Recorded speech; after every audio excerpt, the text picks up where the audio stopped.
Welcome to Wednesday Night Modern at the Energy Home Store, which is what Dom always says. And Dom is out in the field training for a new position. So we're going to get going with some matchups today. My name is May. This is Jack. Hi, Jack. Only featuring typo decks today. That's not true. Um, but yeah, so here we go. We got Blake and Luke. Two legends here, Yeah, both playing their preferred flavor of Magic, right? Luke here playing the slow grindy deck, Blake on the control interactive tempo deck. it's really interesting to see Luke on not coffers. Yeah. But he still likes to go way up and over your head more than anything. So Eldrazi is the deck that does that right now.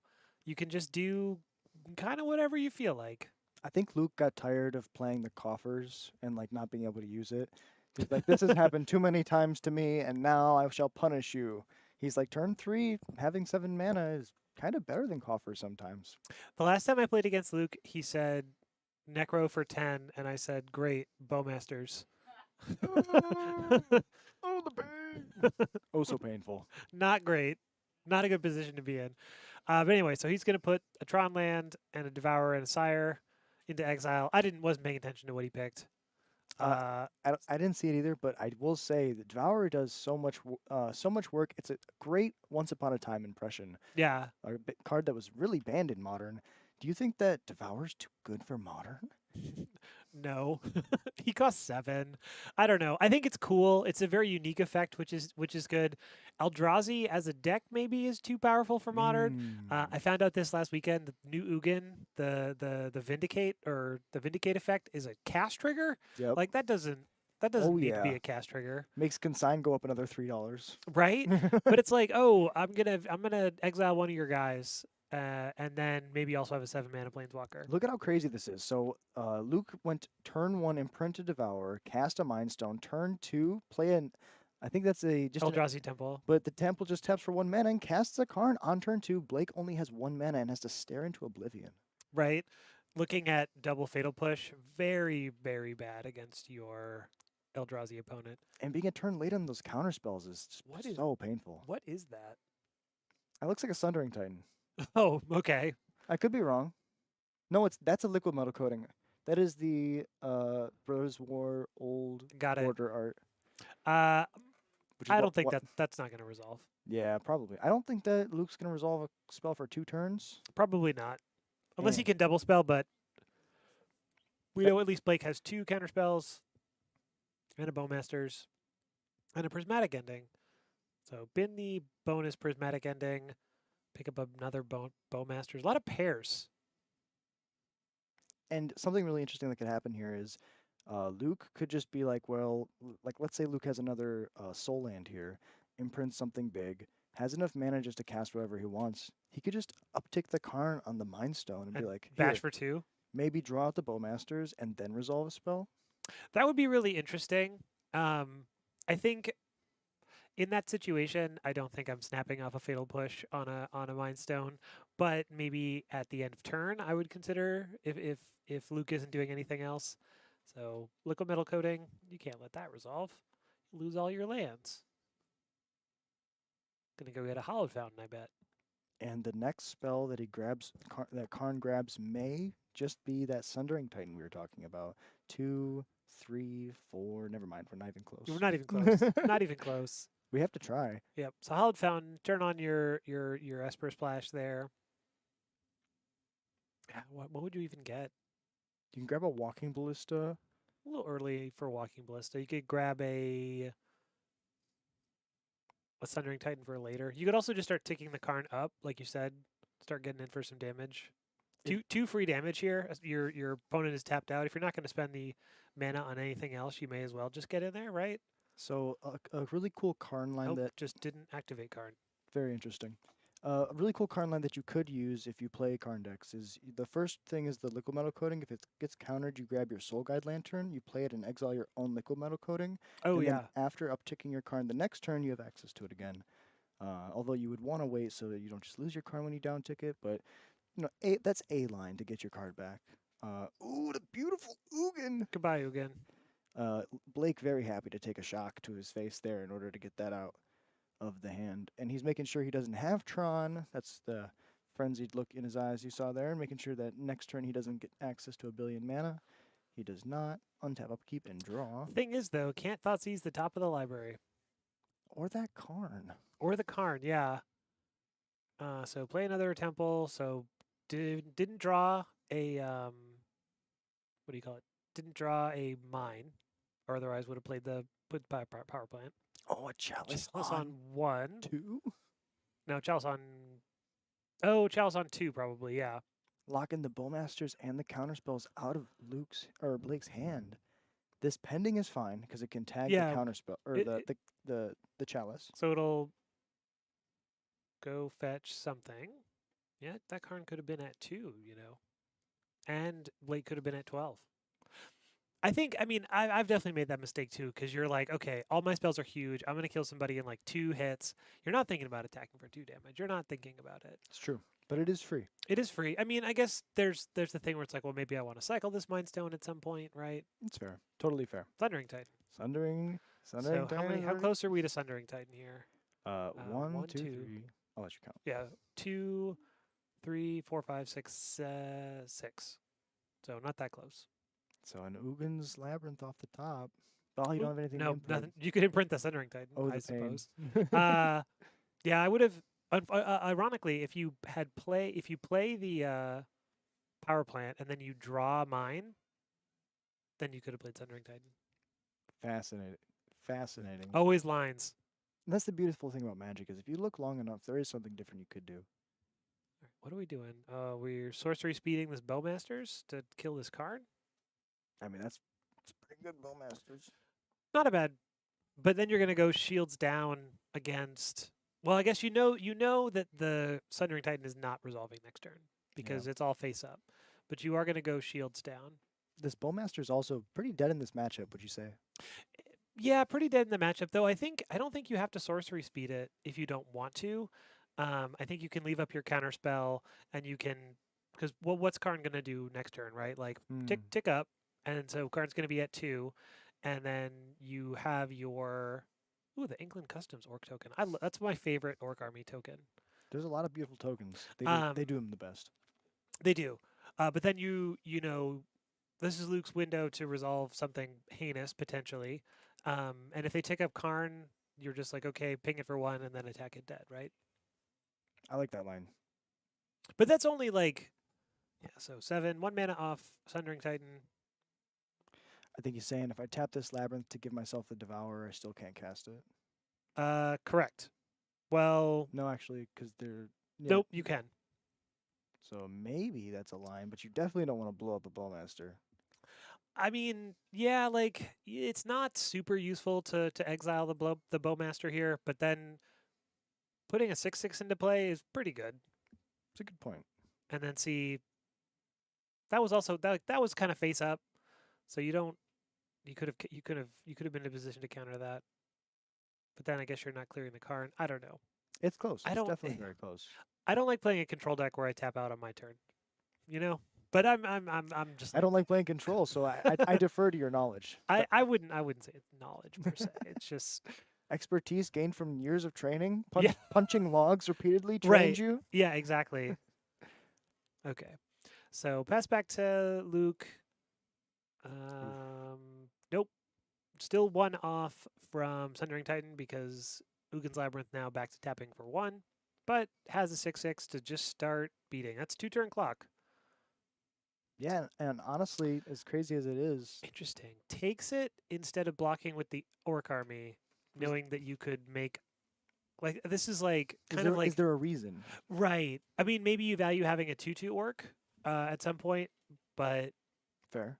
I can see that. Blocking and then remaking your blocker is also pretty good. Yeah.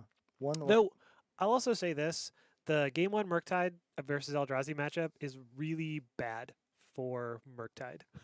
Yeah. Like you have a bunch of cards that like don't do anything, and your consigns are in the sideboard, and you're 1000%. 1000%. It's yours. All right. Yours. All right. Oh yeah, all I keep hearing is. Yeah, I guess that's the. Oh yeah, all I keep hearing is. Yeah, I guess that's the Windows sound, right? Well, We can practice our commentary voices. Having access to what do you? Start Twitter or nothing. I'm on hotspot it here. Let's see if we can just get something. You can't. Because then that won't work. If you hotspot the computer. Oh, that's Like crazy. for the software and Yeah. stuff? Oh, is it like a Comcast outage or something? No, it just does this for whatever. I don't know. The store has had spotty internet. No, we got 0 bit rate. OBS says we're streaming. Twitch says we are not. So don't For say sure. any heinous shit. Okay. Definitely. Um, Well, if you are watching, thank you so much for hanging in with us. Go like and subscribe because, we appreciate what you do. We'll do the sad goblin commentary. Goblins. Goblin Goblins, ASMR. goblins, goblins. It was funny because I was painting today and I was painting with my hands. They were like, this is true goblin mode. And then to dry it off, I picked it up and I ran around in the yard with it like a flag. And they were like, this is the goblins content we need. It's good stuff. I'm going to clip it and make it a short so people don't have to watch the whole hour and a half to just see that one. I'm like, I'm going to go dry it off now. And then I run for like 2 seconds and it's just not moving behind me. It's like just flat. It's just like against my legs.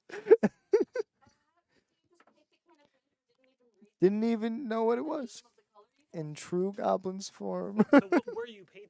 Just like It was a Vanguard playmat, oh, okay. and we covered it in paint so they don't know it's.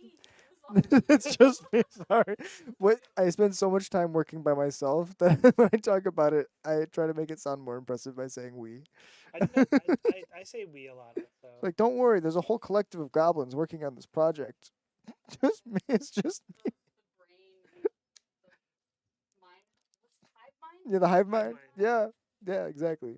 So Are yeah. we back? We're kind of back. Bit rate's real choppy, so I don't know how well it's getting through to them. Okay.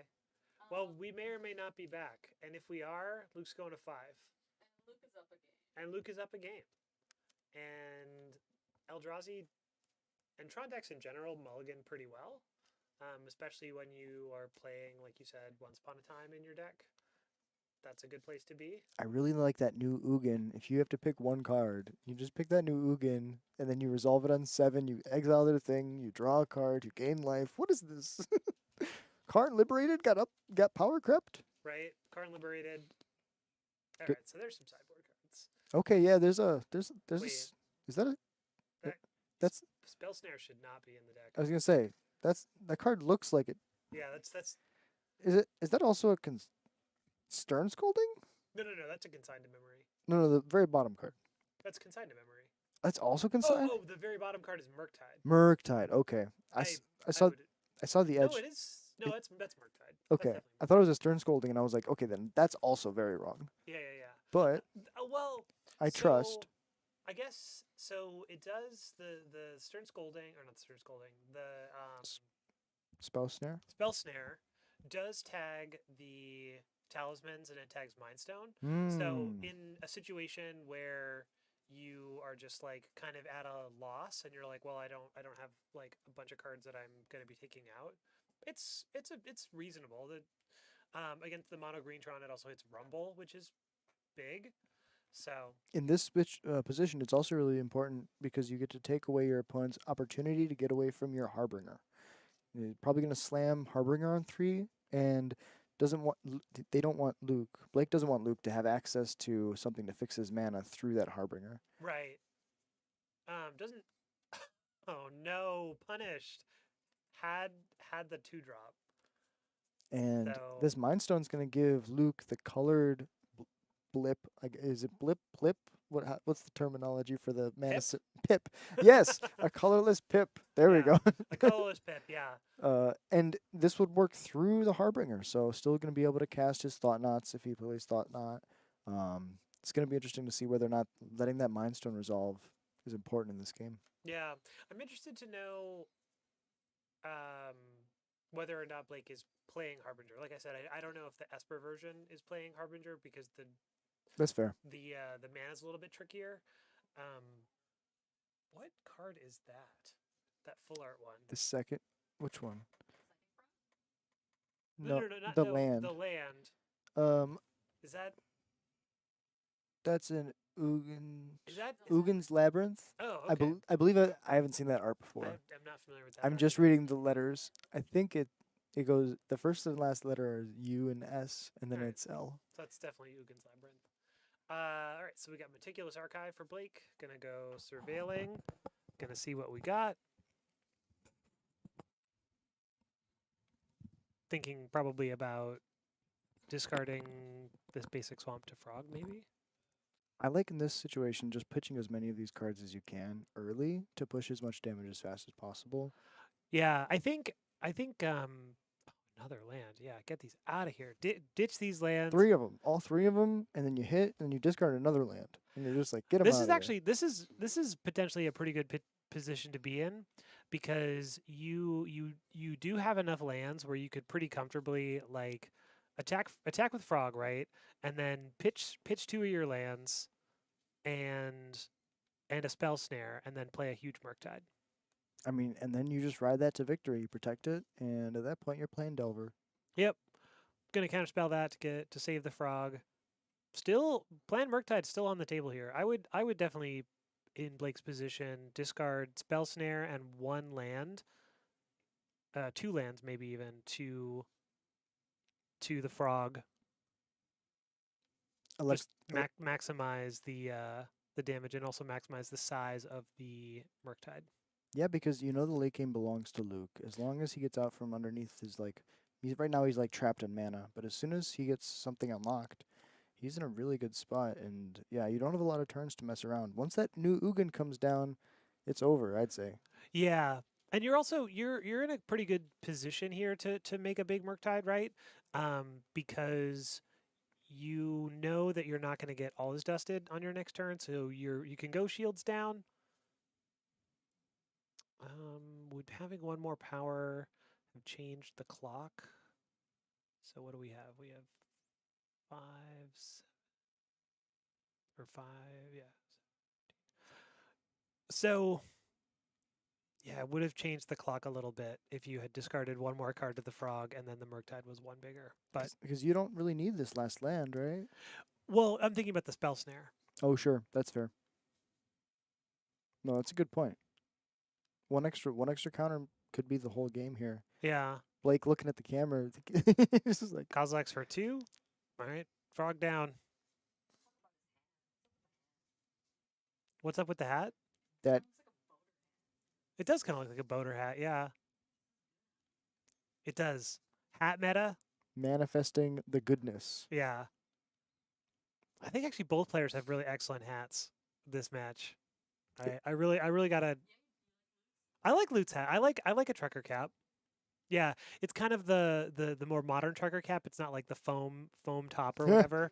It's kind of like the canvas top, so it's like part dad hat, part trucker cap. I like it. That looks like a fish. Full trucker like aesthetic. Yeah. Anyway, Luke potentially untapping next turn with a lot of mana. But Blake is presenting a clock that is pretty good. It's going to be 4 swings, but has, let's see, Cling to Dust and Consign in hand. So that's going to be pretty good. Yeah, anytime you get to draw a card So and hit a Cling, card off your opponent's graveyard. another spell snare. Oof. Now, does the spell snare do anything late game? So I think your best hope for spell snare now is trying to catch Luke slipping, just playing a Mind Stone offhand, and then you have a target for it, and then it's going to be in your graveyard to fuel future Murktides, or Karn. Hmm. I don't think you're that worried about Karn. I think you'd rather. Well, you only have to pay 1 for that. Well, doesn't Yeah. matter. But anyway, So you get it into your graveyard, so then you can feed it to a frog later. Oh, you actually. So Blake is playing Harbinger. How about that? Fascinating. So Harbinger probably definitely going to come down here, and then you have leaving up basic swamp. Yeah, I guess that makes sense. You sort of stipulating that you may have a fatal push or some other mono black spell. And this is actually, the curve where it's like there's like the guy here and then the bell curve and then the guy over here. Mm-hmm. So it's like spell snare is not good. Or spell snare is good, spell snare is not good. And then in that situation there where it's like, okay, Luke's path toward getting a second colorless pip is through a second mind stone, and you're like, well, bam, you got it again. So I think I'm maybe I'm a spell snare believer now. I don't know. And Blake, Blake's a longtime Murktide Oh, player, looks like a spell snare just went back into the deck box and a preordain came back in. I agree with that. overall, yes, definitely. Um, Looking at this list, is there anything you stands out to you as something that you would love to have in game 2 or uh, 3? Subtlety is very good here. Doesn't stop the cast triggers, but sometimes having free interaction is good. I really like these Murktide decks that are playing Kaito. Kaito is awesome in Standard and is also awesome in Modern. And apparently Legacy. I've seen Legacy decks with Kaito now.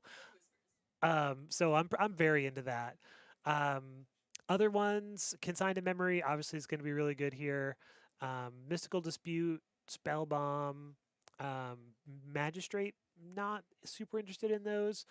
We saw some number of Thoughtseize main deck, but if there are additional Thoughtseizes in the sideboard, those are also worth coming in because Tron is looking to take the first couple of turns off and set up something really, really big. And so having something to do on your earlier turns to Thoughtseize away their threats and then counterspell the ones that are left behind her is a good position to be in.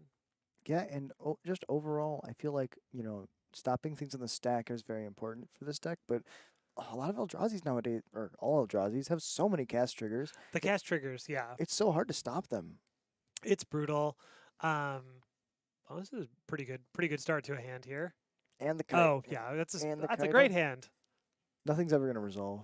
No, you have all the time in the world to keep finding your more lands. And it looks like Luke taking a deep breath there. His hand probably either great or on the border's edge. And Blake's hand is so good, unless Luke's hand is slam dunk. I don't know. Wait.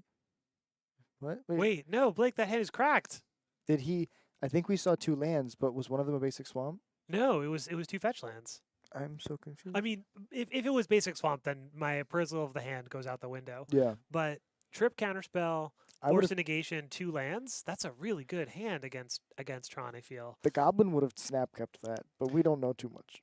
Yeah, I don't know. I mean, it doesn't have consign, right? Consign is obviously what you're really looking for because, as you said, um, the cast triggers are something that's important to worry about. But it's hard to throw back trip counterspell.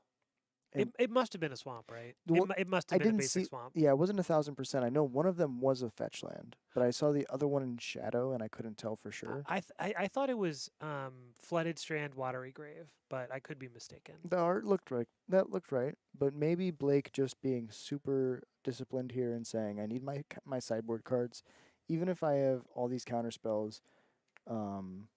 I can't afford to put myself in a spot where the cast triggers kill me." Right. There's also, a position where it's like, oh, Okay, the hand's a little worse, but I was gonna say still not bad. you put a land. You put a land. You put a land back. You're a first turn surveil. You're definitely countering the Mind Stone this game. That's for sure. Yeah. Um. Could it be that maybe he values that third land so highly? Oh, Oh well, I think going to 5 against Tron is gonna be rough. yeah. Definitely not where you want to be. Perhaps looking for a Harbinger Harbinger, yeah. counter magic into Harbinger. This looks like how I mulligan when I'm looking for a dampening sphere. Just like, damn it, there's no sideboard cards here. I mean, I play them. the truth of the matter is, right, like they published some information on X, formerly Twitter, about That's so stupid. I can't bring myself to say that again. On Twitter, win rate, and the Demir Murktide matchup against Eldrazi is like 75%, or sorry, 70% to 30% in Eldrazi's favor. Yeah. It's crazy because again, you can't.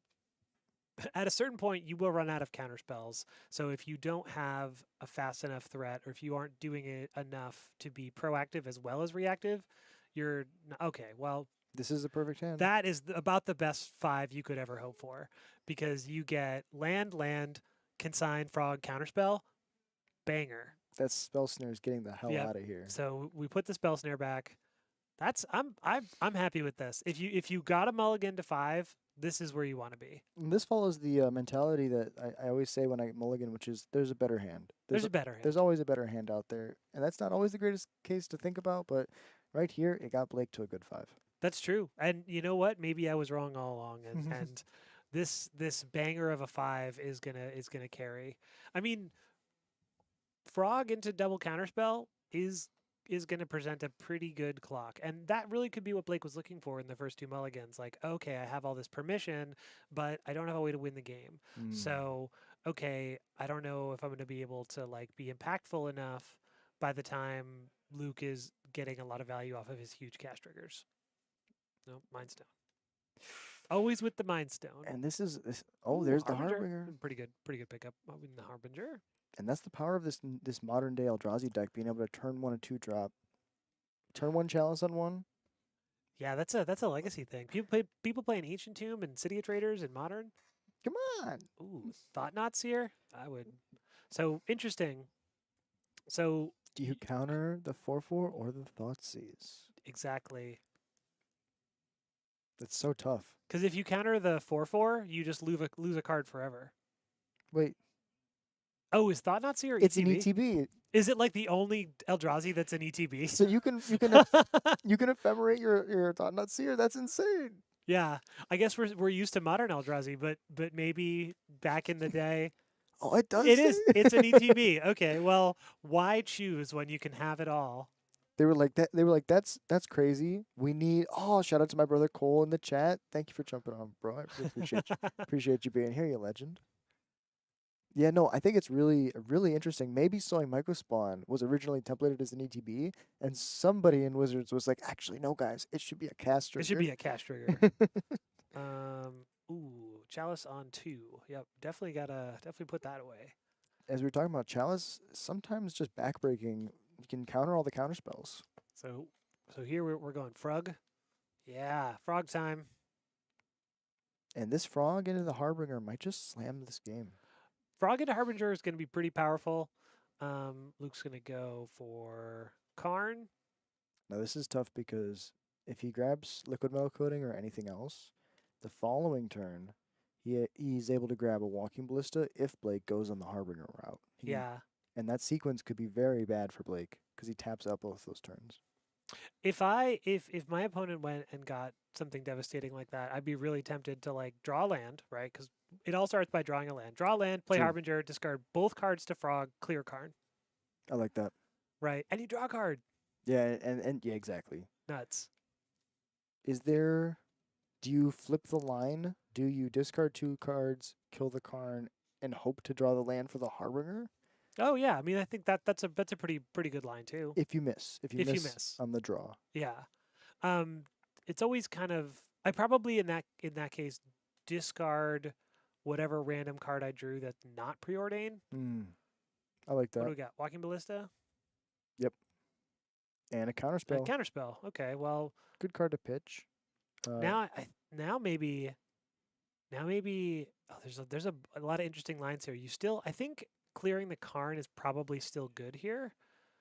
And I would pitch at least 1 card to it, yeah, so that Karn can't immediately tick down again. Yeah, Okay. I like that a lot. I like that. I like pitch 2 cards, clear Karn, have counterspell. And the fact that Frog and draws. consign. Ooh, baby. All right. That's pretty good. Blake really getting rewarded for that mull to 5. Forget my mulliganing advice. And every draw just being absolutely insane off the Yeah. top. This is really good stuff. in his boater, his captain's cap, captaining this deck really well. Right? We got boat captain versus road captain. The road The warrior. the road king, the road warrior. There we go. Yeah, right. Ooh, okay, I like that. So, The death metal man. well, no, I mean counterspell targeting the expo map Yes. because Lucas missed lands for a couple turns. All right, back up Karn. Okay, go fetch something else. I will counter that too. Man, for the longest time in my Karn board, back when I played Karn and Pioneer, I played a dark, or what was it? Is it Dark Slick? Not Dark Six Horrors. What's Dark Steel Citadel? Darksteel Citadel. Just for situations like this where you need to grab something. Trinisphere? I like Trinisphere here. You see that Blake doesn't have a third land, Yeah, and he can counter that, he but will. He can and probably will. it forces it out of his hand. So prismatic ending, not doing a whole lot. All right, Frog, you're on Karn duty once again. Hmm. Goodbye, Karn. Draw a card. Force negation. That's good. That's a good pickup. I think that's probably the best card if you do eventually have to tap out for this Harbinger. Yeah. Trinisphere. Force is not looking the great. Oh, it can actually counter the You can Trinisphere. counter the Trinisphere. Best sequence here. I think, yeah, I feel like I would force the Trinisphere, honestly. I'd force pitch Harbinger. I like pitching the Harbinger. You know you can't cast it now, and you can't really just like save it hoping that you can draw your third land next turn. You have to live in a land of guaranteed facts. Right. Just elects to So pay. consign only costs 1. It keeps tapping 2. Yeah, maybe there's something he's playing around. I don't know. I guess you may as well replicate it if you have the mana, I suppose. I'll ask him after the match because Yeah. that's definitely something worth asking.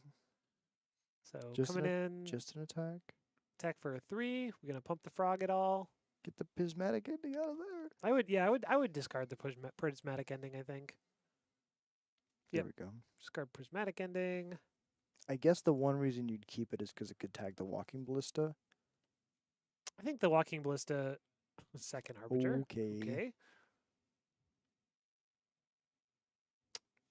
If Blake's Kingdom for a third land. yeah, and kind of going back to that Molda 6, right? Looking at that third land, knowing how sometimes when you're playing control, you want a double spell. You have to spend mana. You have to leave mana up to control the board, but then you also want to have like one or two like lands dedicated to applying pressure. And not being able to get that third land means he can't get this Kaido down. He can't hardcast his force. There's a lot of stuff he would be able to do if he had one more mana, but 7 mana Eugene. ooh, baby.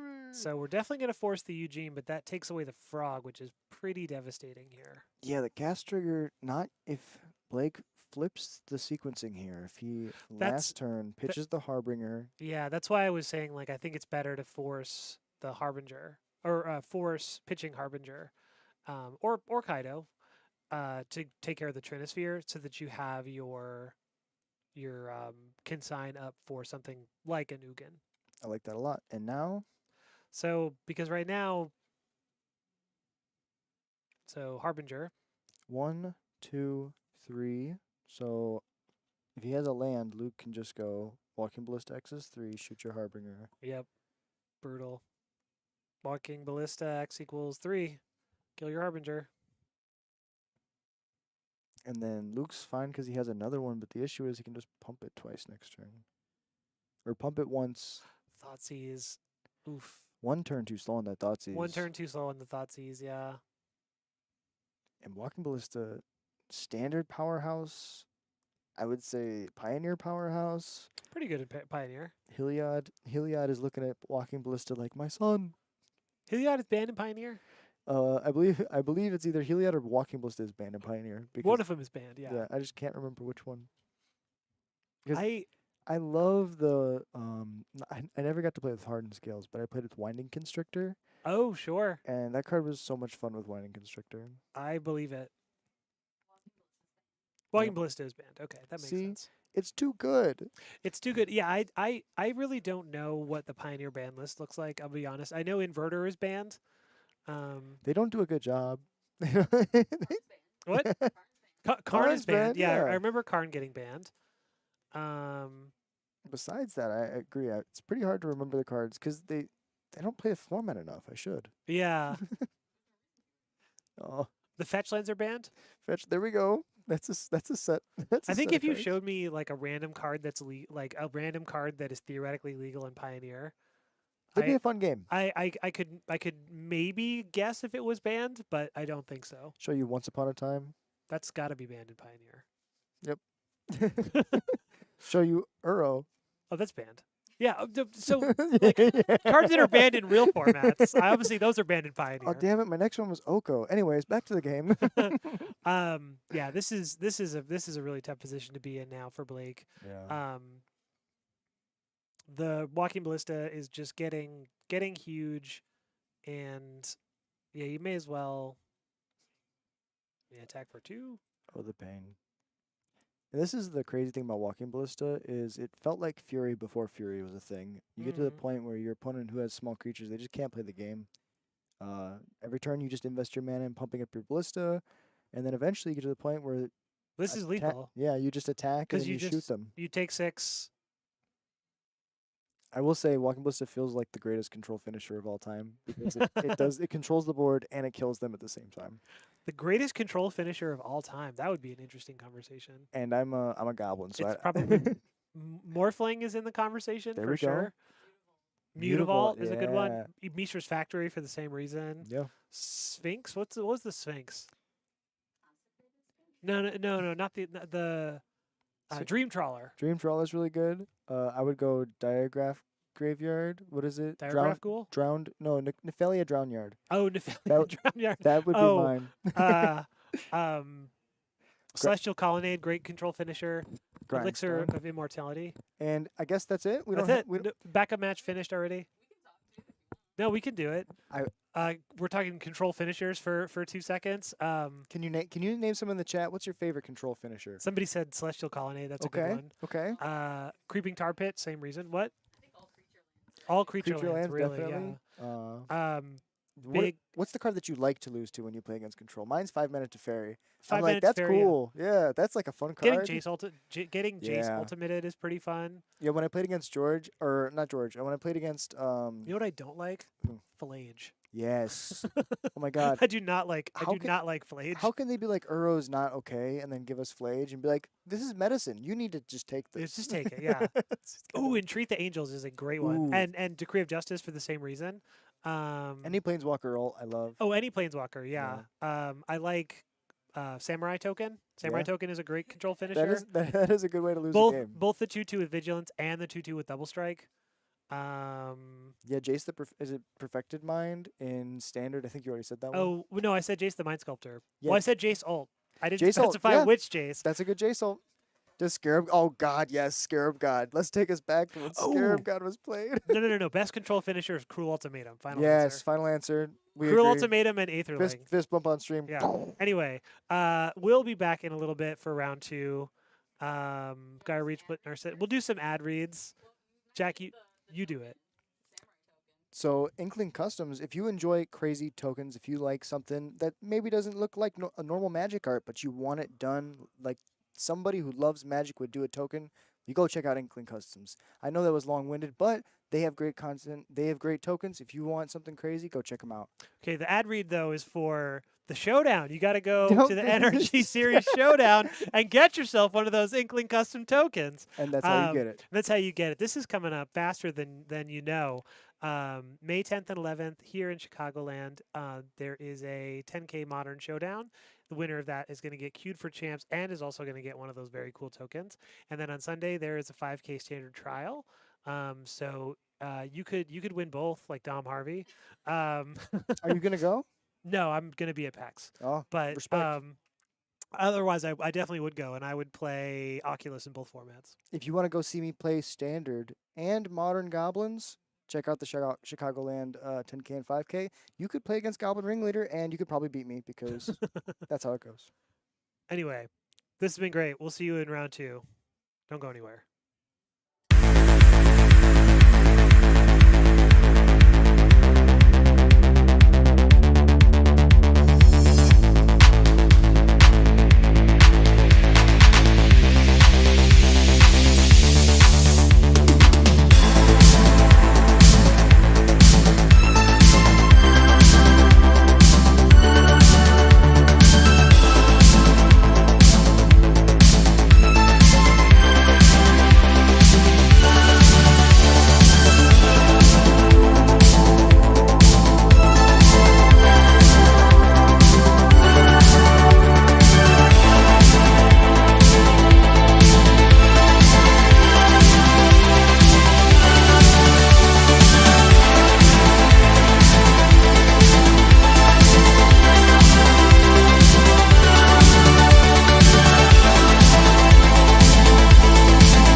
Welcome back to round two. I are we showing off what's on our shirts? Become Goblin. Become Goblin. Mine says Mad with Power Anthem. Um, anyway, we're back here for round two. We've got some more matches picked out for you. That was a quick one. That was a really quick break. People playing. This is a fast format. Turns out. Lots of Eldrazi, lots of blue, but goes Lots quick. of Eldrew. They So- Eldrew, you're right. Yeah. So here we go. We're going to be looking at some new decks this time. We're going to be looking at 2 legends. We got two legends. Orzhov midrange and creativity. Jund creativity, in fact. Look at that.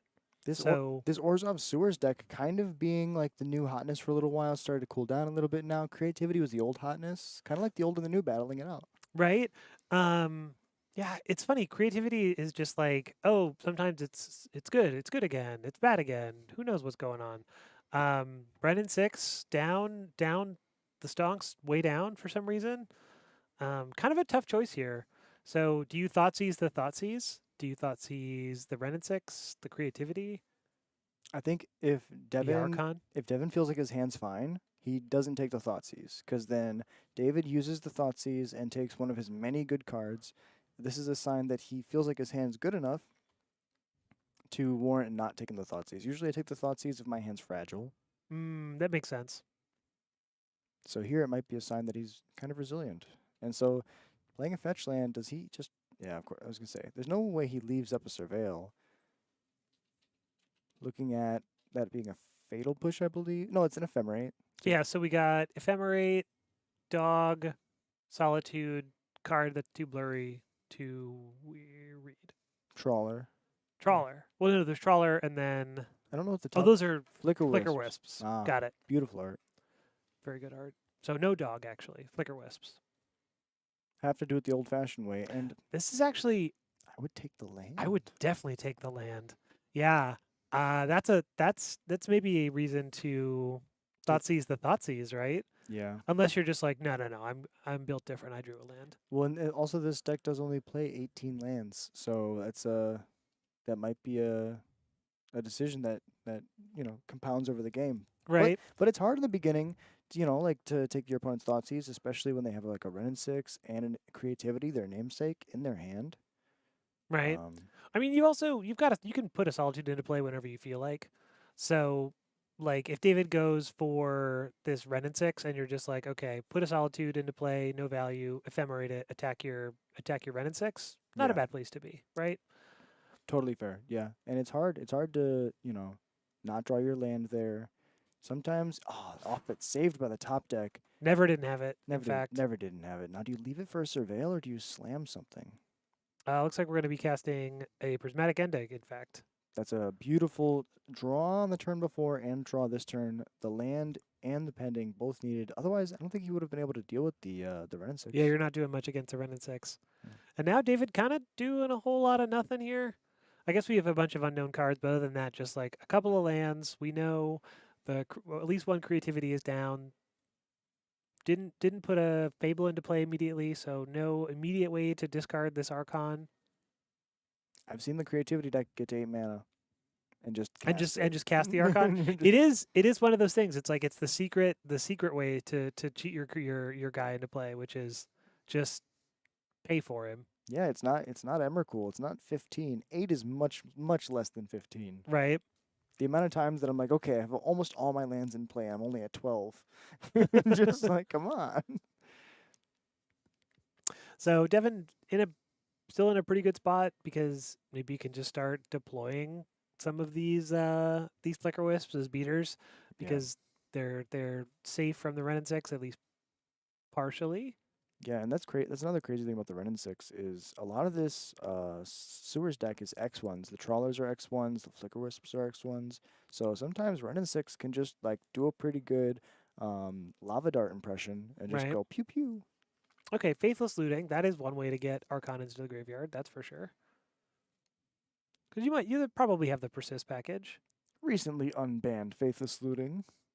You don't really see a lot of faithless looting. Certainly not as much as one would expect. Back in my day, everybody played Faithless Looting. That's true. Back in your day, everyone played faithless looting. It's crazy. They would just put it as fixing. They'd be like, "Look, I don't play blue, but I play red. I can play play red." looting." I'm. I am. I am, and I'm sorry. That's something from my old LGS. I used to just say, "Oh, when I get old, Ooh, I'm such an catcher old moves. man." Nice. Back That in is my day. Devin kind of drawing heaters here. Drew a pending, drew a land when he needed, drew another land when he needed, drew a catcher most. He's just like that. He's just built different. And now being able to have the option to, just as you said, cast Flicker Wisp for no value, but like put a clock on the board, and this game might be going towards Devin sooner rather than later. I would think Devin is pretty advantaged here because they sort of have face up the Solitude Ephemerate, Mhm. and they're going to start drawing a bunch of cards off this Ketchermos. Ketchermos is a ways away from being awake, but based on how he's been drawing so far, he's just going to draw Bilmerk right now. So opponent fetches to get a dwarf at the end step. Still in Devin's turn, he's going to ephemerate. Or his he's just going to solitude Oh, the sorry. dwarf. Yeah. Just straight up pitch, not ephemerate. Because he can't allow David to untap with it. Yeah, don't want him to untap with it. Here comes Inquisition. Another ephemerate. So 2 ephemerates and a Flicker Wisp. Okay. Oops. Creativity. That's indestructible. Oh, but what? So David is shortcutting a little bit. For sure. He played a Dwarven Mine. He played a Dwarven Mine. Oh, okay. Why are you searching your deck?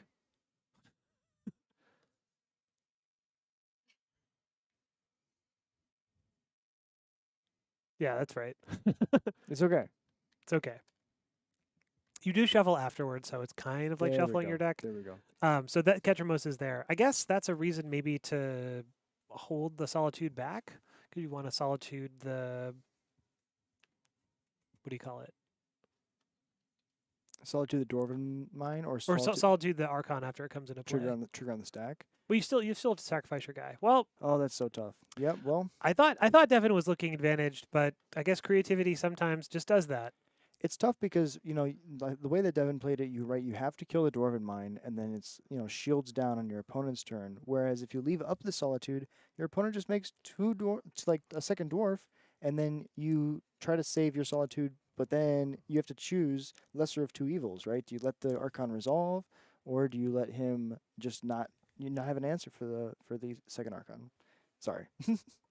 Anyways, so the lists here, if we look at the sideboards, going up against Sewers, I think in this matchup, you're probably looking to kill as many things. You're playing tempo, right? You have a combo, trying to get to execute that combo as fast as possible. Maybe the backup game plan here of Persist isn't as good. You know that the Sewers deck plays a lot of Graveyard Hate because Exile Synergy is good with Ketchermos. So probably trimming some of the Persists. Paw Patch in the main. What do you Paw think? Patch in the main is sweet. I think it's good to be reactive. And again, it's like a modal spell that does whatever you feel like. I think a lot of the time it's like, I am going to make a food, right? And then I'm going to creative it into an Archon. I didn't think about that. That's a good point. As far as this sideboard goes, probably not a lot you want to bring in. I mean, maybe you're thinking about Leyline, but again, Leyline is kind of diluting your own plan, and your opponent is trying to like value you and tempo you. So if you're diluting yourself in order to just power down their engine, it's probably better just to focus on winning the game. Would you say that Leyline is good against Overlord, or would you just completely ignore the Leylines and go for something more like Brother's Hood End or Vampire's Vengeance? Vampire's Vengeance could be good because it's going to clear out a bunch of the little guys. I don't know. Vampire's Vengeance maybe. Brother's Hood End. It feels wimpy, right? Yeah, I think all this sideboard struggles with that. Is Terastodon better than Archon in this matchup, or is that just No, for control? Definitely not. Because Terastodon, you don't want to give them a bunch of guys, right? That makes sense. Now, if we swap over to Orzhov midrange, what do they want against creativity? Sanctifier and Vec probably. make sure that black and red cards aren't going into the sideboard or are going into the graveyard because it sort of turns off the persist plan. Vindicate is a pretty good answer. When in doubt, board Vindicate Fatal Push, you probably are going to keep those in because you got to kill the dwarfs. I really wish that this deck had a way to give you like hexproof or protection from something, because if the Archon can't target you, the trigger fizzles. And so, like, I used to play Leyline of Sanctity in the sideboard for everything, and that was like how I would deal with the Archon decks. I just here's my Leyline of Sanctity. I'll die to your 6/6 instead. That's again one of the challenges with the sort of like diluting your plan and playing something a little more reactive. It's like, okay, yeah, I'm not going to die to this trigger. Yeah. I'm just going to die to the 6/6 with flying. Yeah. So It does. Yeah, it doesn't always help. So we'll see what they do. Both players probably thinking in ways that we don't see intuitively because they play these decks, but we'll see how it goes throughout the game. I played creativity once and went 0-4. So I don't think I grasp. I don't think my brain grasps the creativity. Sometimes we play. Sometimes we play Thoughtseize, but besides that, I also do not know too much about what I'm talking about. However, we are willing to learn, and these are legends of what they're doing. Turn 1 Thoughtseize, it's just what we do in this matchup, I guess. You take each other's cards. Metropolis Angel. You're trying to think of the one that when it. Aftermath that gives you hexproof. Yeah. And then also when it deals damage or when damage is dealt to it, you gain that much life. I thought it was Metropolis Angel. Is it Metropolis Reclaimer? It's got Metropolis in the title, I feel like. But I know the Metropolis Reformer. Okay, I was close with Reclaimer. So anyway, double Emperor Bones down. Emperor Bones was milled into the graveyard off of Surveil Land, and then the second one was Thought Seized. David here resolving a Faithless Looting. And it looks like Devin just played his land and passed, holding up, looks like maybe flashing in a Thalia? Probably, yeah, flashing in a dog. Exercise maybe is another card in his hand. Yeah, I'm trying to figure out what that top card is. Plays a Surveil Land. Goes to Surveil. Keeps it on top. The hardest part about Modern is finding your one of Surveil Land. That's why you should play 2. That's so true. Whiteboarder, that's another Yeah, great, that's a really good idea. that's a great take. Definitely whiteboarded them. Okay, so we're just going for second Surveil Land. Not gonna flash in the dog. I guess that makes sense. Not really a lot the dog can be doing right now, except being a 2/2. You wish it could win you the game instantly, but it's doing its best. I wish every card I played won me the game instantly. Goblin Ringleader, it's won me so many games. Goblin Wing, yeah, it's draw 4, right? Draw forward, 2/2 haste. Oh my god! Alright. Meanwhile, Another tap land. Say go. maybe playing a control game here, but it's really tough because again, this creativity deck is like a combo deck, and a Veil of Summer is present. Yeah, brought in Veil of Summer. Veil of Summer doesn't stop Solitude, right? You get hexproof from black and red, Black and blue. black and blue, Yeah. right? And I think it's you gain hexproof from blue and black. Permanents you control gain hexproof from blue and black, and spells you control can't be countered. Can't be countered. So And if your opponent has cast a blue or black spell, you draw a card. and all those lines sometimes are relevant. I think only 2 of those lines will be relevant here. Yeah, I don't. The Orzhov deck doesn't really have a ton of black removal, right? Yeah. I guess it stopped Bowmasters. Bowmasters. Bowmasters is definitely going to be like picking off your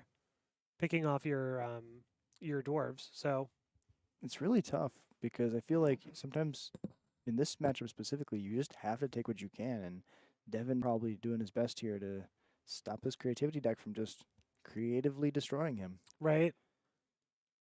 So shirt metagame here. David in the lead with the LCS shirt. I guess it is good versus Thoughtseize. It does fizzle a Thoughtseize. There we go. And we did Shoot we the did see that. sheriff down. I really like decks that play shoot the sheriff, as opposed to like a go for the throw, because it's like there aren't. I don't even know what relevant cards in Modern are outlaws, but I know that the weakest part of go for the throat is it doesn't kill saga tokens, That's a good point. And you do die to those. You do die to those saga tokens. right? Shoot the sheriff. Assassin, mercenary, pirate, rogue. Oh, Ragavan is a pirate, I'm pretty sure. So okay, shoot the sheriff doesn't kill Ragavan. But no one plays that card anymore.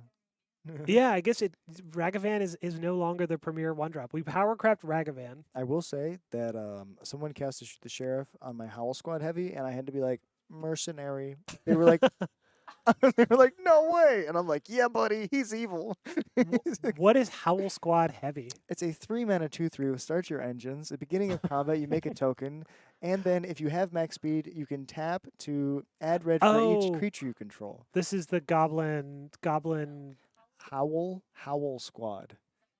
Yeah, Howl Squad, and then heavy, Howl Squad heavy. All right. like a Howl pack. Card is really cool. I will say, they give us Gaia's Cradle in standard. Other goblins you control have haste also. So you go this into Krenko, and then you like, if you have max speed, you just tap it. Then you tap that for like 14 mana, and then you're just like, okay, actually kill you. Back to this game. So back to this game. So we have Ephemerate with Witch Enchanter, which is pretty interesting because we could clean up both of these fables, which would actually be pretty sick. That would be amazing. Also, having the opportunity to have an Aven Interrupter that you can just flicker to exile spells, Like creativity. it's really good. Yep. So probably I'm gonna read the back of Kikijiki. So laying down a Witch Enchanter to blow up one of the sagas, and then having the Ephemerate as a target for the other one, or prioritizing the other card still in his hand.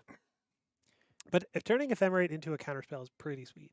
Yeah, and this plays around the Veil of Summer, which you might have already used, but I think discarded the Veil of Summer. that makes sense.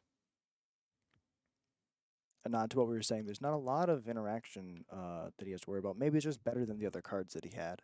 Right. So we have creativity, so we can definitely be. Oh no, still has the Veil of Summer, actually.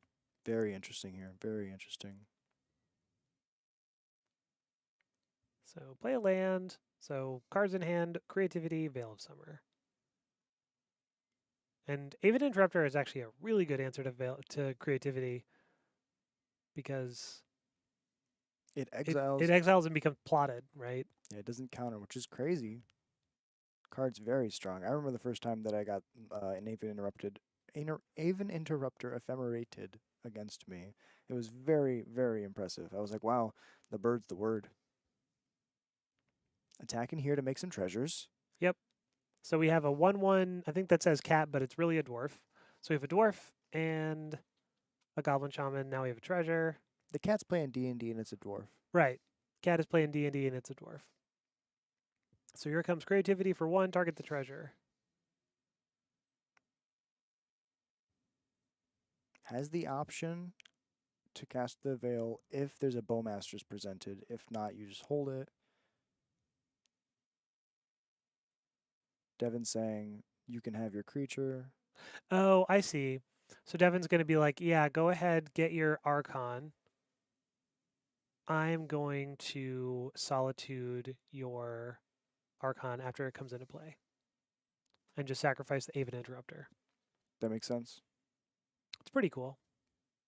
I mean, I like this line. He's very far ahead, and then So Solitude, exile that, and then Ephemerate, so that when the Archon effect triggers, you have no card left in hand. very well played. Yeah. Using advantage of all your resources. And then get that. Oh, that doesn't go there. That goes there. So at the end, Devin is going to be left with like no creatures in play. Now, what's the best draw here? Is it Overlord? Overlord is probably the best draw here. Ketramos, maybe not a bad draw either, because I think Ketramos will be pretty close to alive. I like that. I like that. So David still draws a card off the creativity. Yep. So get the other Goblin Shaman. David, bunch of life, no resources. There was an Overlord on top. Oh, yep. That was in fact the best draw, and now it's just mill 4, pick up something. Pick up Ketramos probably, Or even Interrupter. or even Interrupter. That's crazy. Now if you're Devin, you're staring at that Ketramos like I want this to be online, but it's not. Do you take it? You have nothing else. No, he's disciplined. He takes the Aven Take Interrupter, interrupter, yeah. shields up, passes it, not even attacking with his Solitude. Couldn't Oh, it just came in. because You're right. it just came in with ephemerate. That's right. So David is going to flip this. The best draw for David here is creativity, though, but looks Yeah. like he did not draw it. Fable is not a bad draw either, though. It's the best Goblin.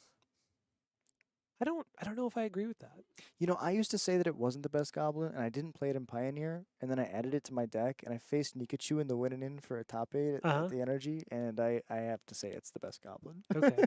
I think It's not- Mutavault is the best goblin. It's not my favorite Goblin, but Fair enough. I do say, like, if I tell somebody I'm playing a card and they don't laugh at me, more often than not, it's Fable. Usually when you tell somebody you're playing Goblins, they just start smiling. I see. When I say I'm playing Fable, they're like, Oh, Fable. That's oh. a good card. I've lost to that before. So here comes Overlord attacking. Yeah, pick up that Solitude. Nice. Oh my god. This is very good. Yeah. Has the option to either pick up the Ketramos or the Solitude. Or the Solitude, or another Overlord. It's definitely a snap Solitude, but the thought was there. Though, You can't pick up Overlord. It's non. sorry, right. It's non-avatar It's the creatures. only restriction, which is insane. I wonder when Overlord is didn't pick up anything, No, this is the Aven Interrupter. but picked that up last turn. I don't. Oh, Overlord is, don't you? maybe I missed Can something. you get a permanent? Did you pick up a land? No, he had a land. I think it was the Aven Interrupter. I could be wrong. No, he picked up the interrupter was definitely last turn. Fascinating. Oh, it was thought. It must have been thought seized. That makes sense. Thank you, Jared. Legend in the chat. Thoughtseize. Okay. Well, you can't stop a thought seize. Yeah, I can't stop a Thoughtseize, I guess. When was it Thoughtseized?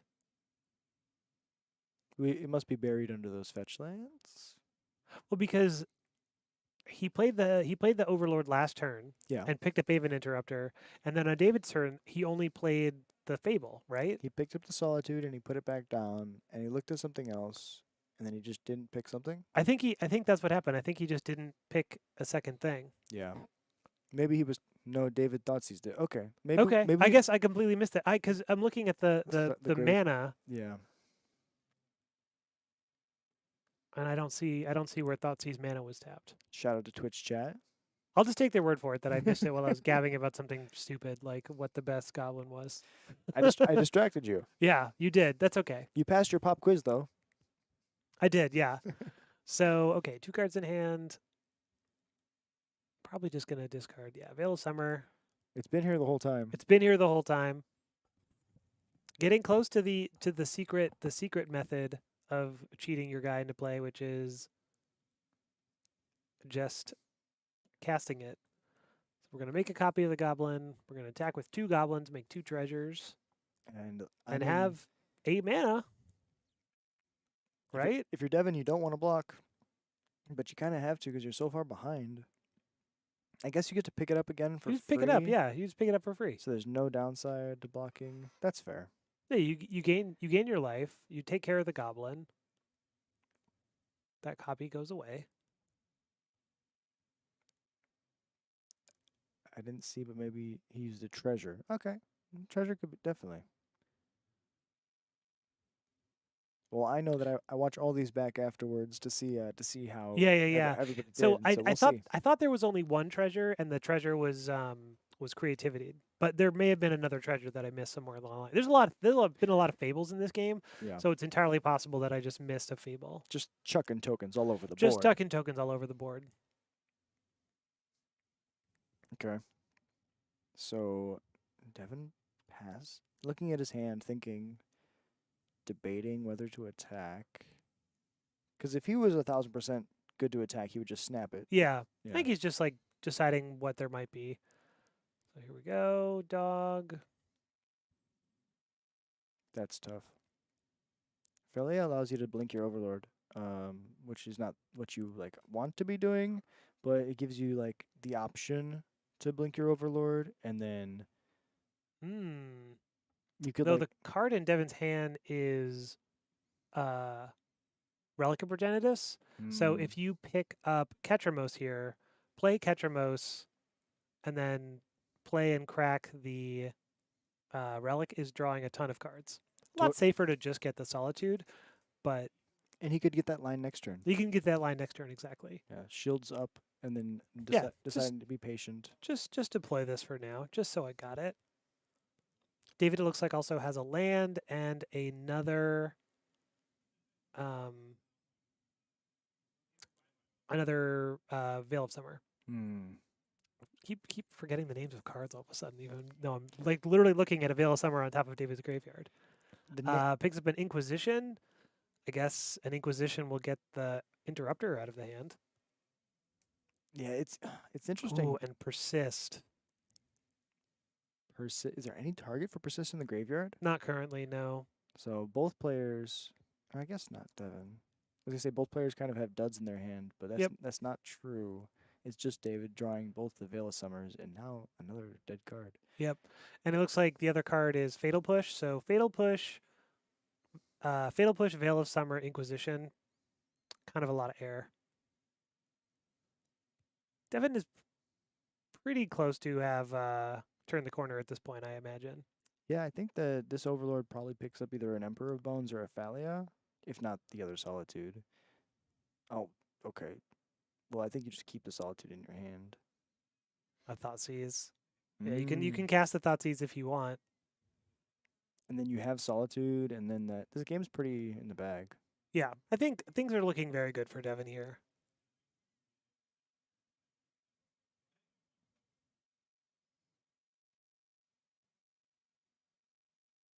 Yeah, pick up Solitude. Be patient because you can always have as long as you don't die, you win the game. As long as you don't die, you win the game. Well stated. Maybe David chumps, but no, Nope, he just took all of it. keeps the Fable and the token. Yep, Thoughtseize. See that? Oh, this finally. Oh, it wasn't. It was an Archon all along. The Veil of Summer would have been able to do The something. Veil of Summer, I guess, would have countered this one. Yep, definitely has Archon mana. Could have cast the Archon last turn, Interesting. but didn't. Yeah, take the Inquisition. Maybe they were waiting for like Archon, copy Archon with my Reflection of Kiki Jiki. That's pretty sweet. I kind of like that, and Devin really in a good spot here because he can just he can just Aven Interrupt or whatever spell. Whatever spell, yeah.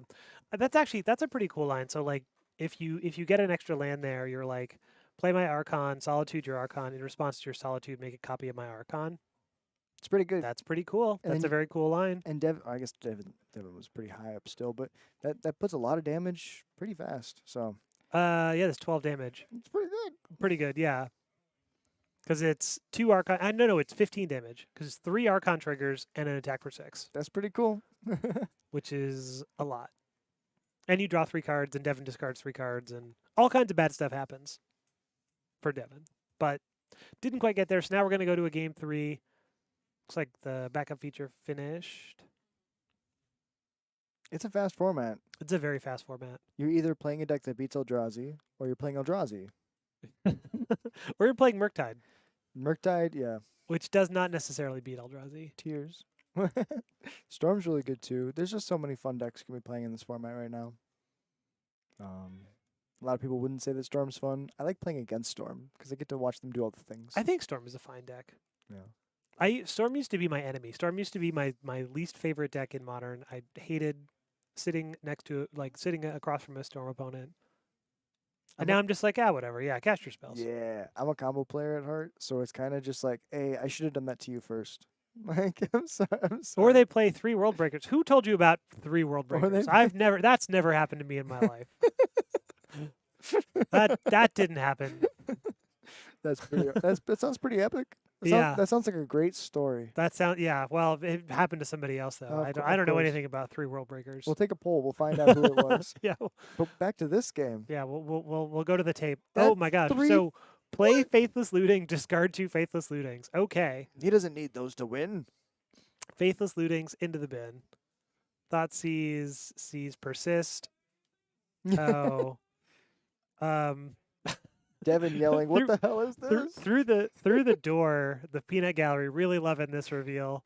It's like, yeah, okay, take your only planeswalker, and now you have kind of nothing. Oh, the pain! And then you see the Flexlight guys looking over the shoulder, like, "Oh, I baby." one does wonder if saving one of the faithless lootings was a good call, but I guess you're just gonna flash it back next turn.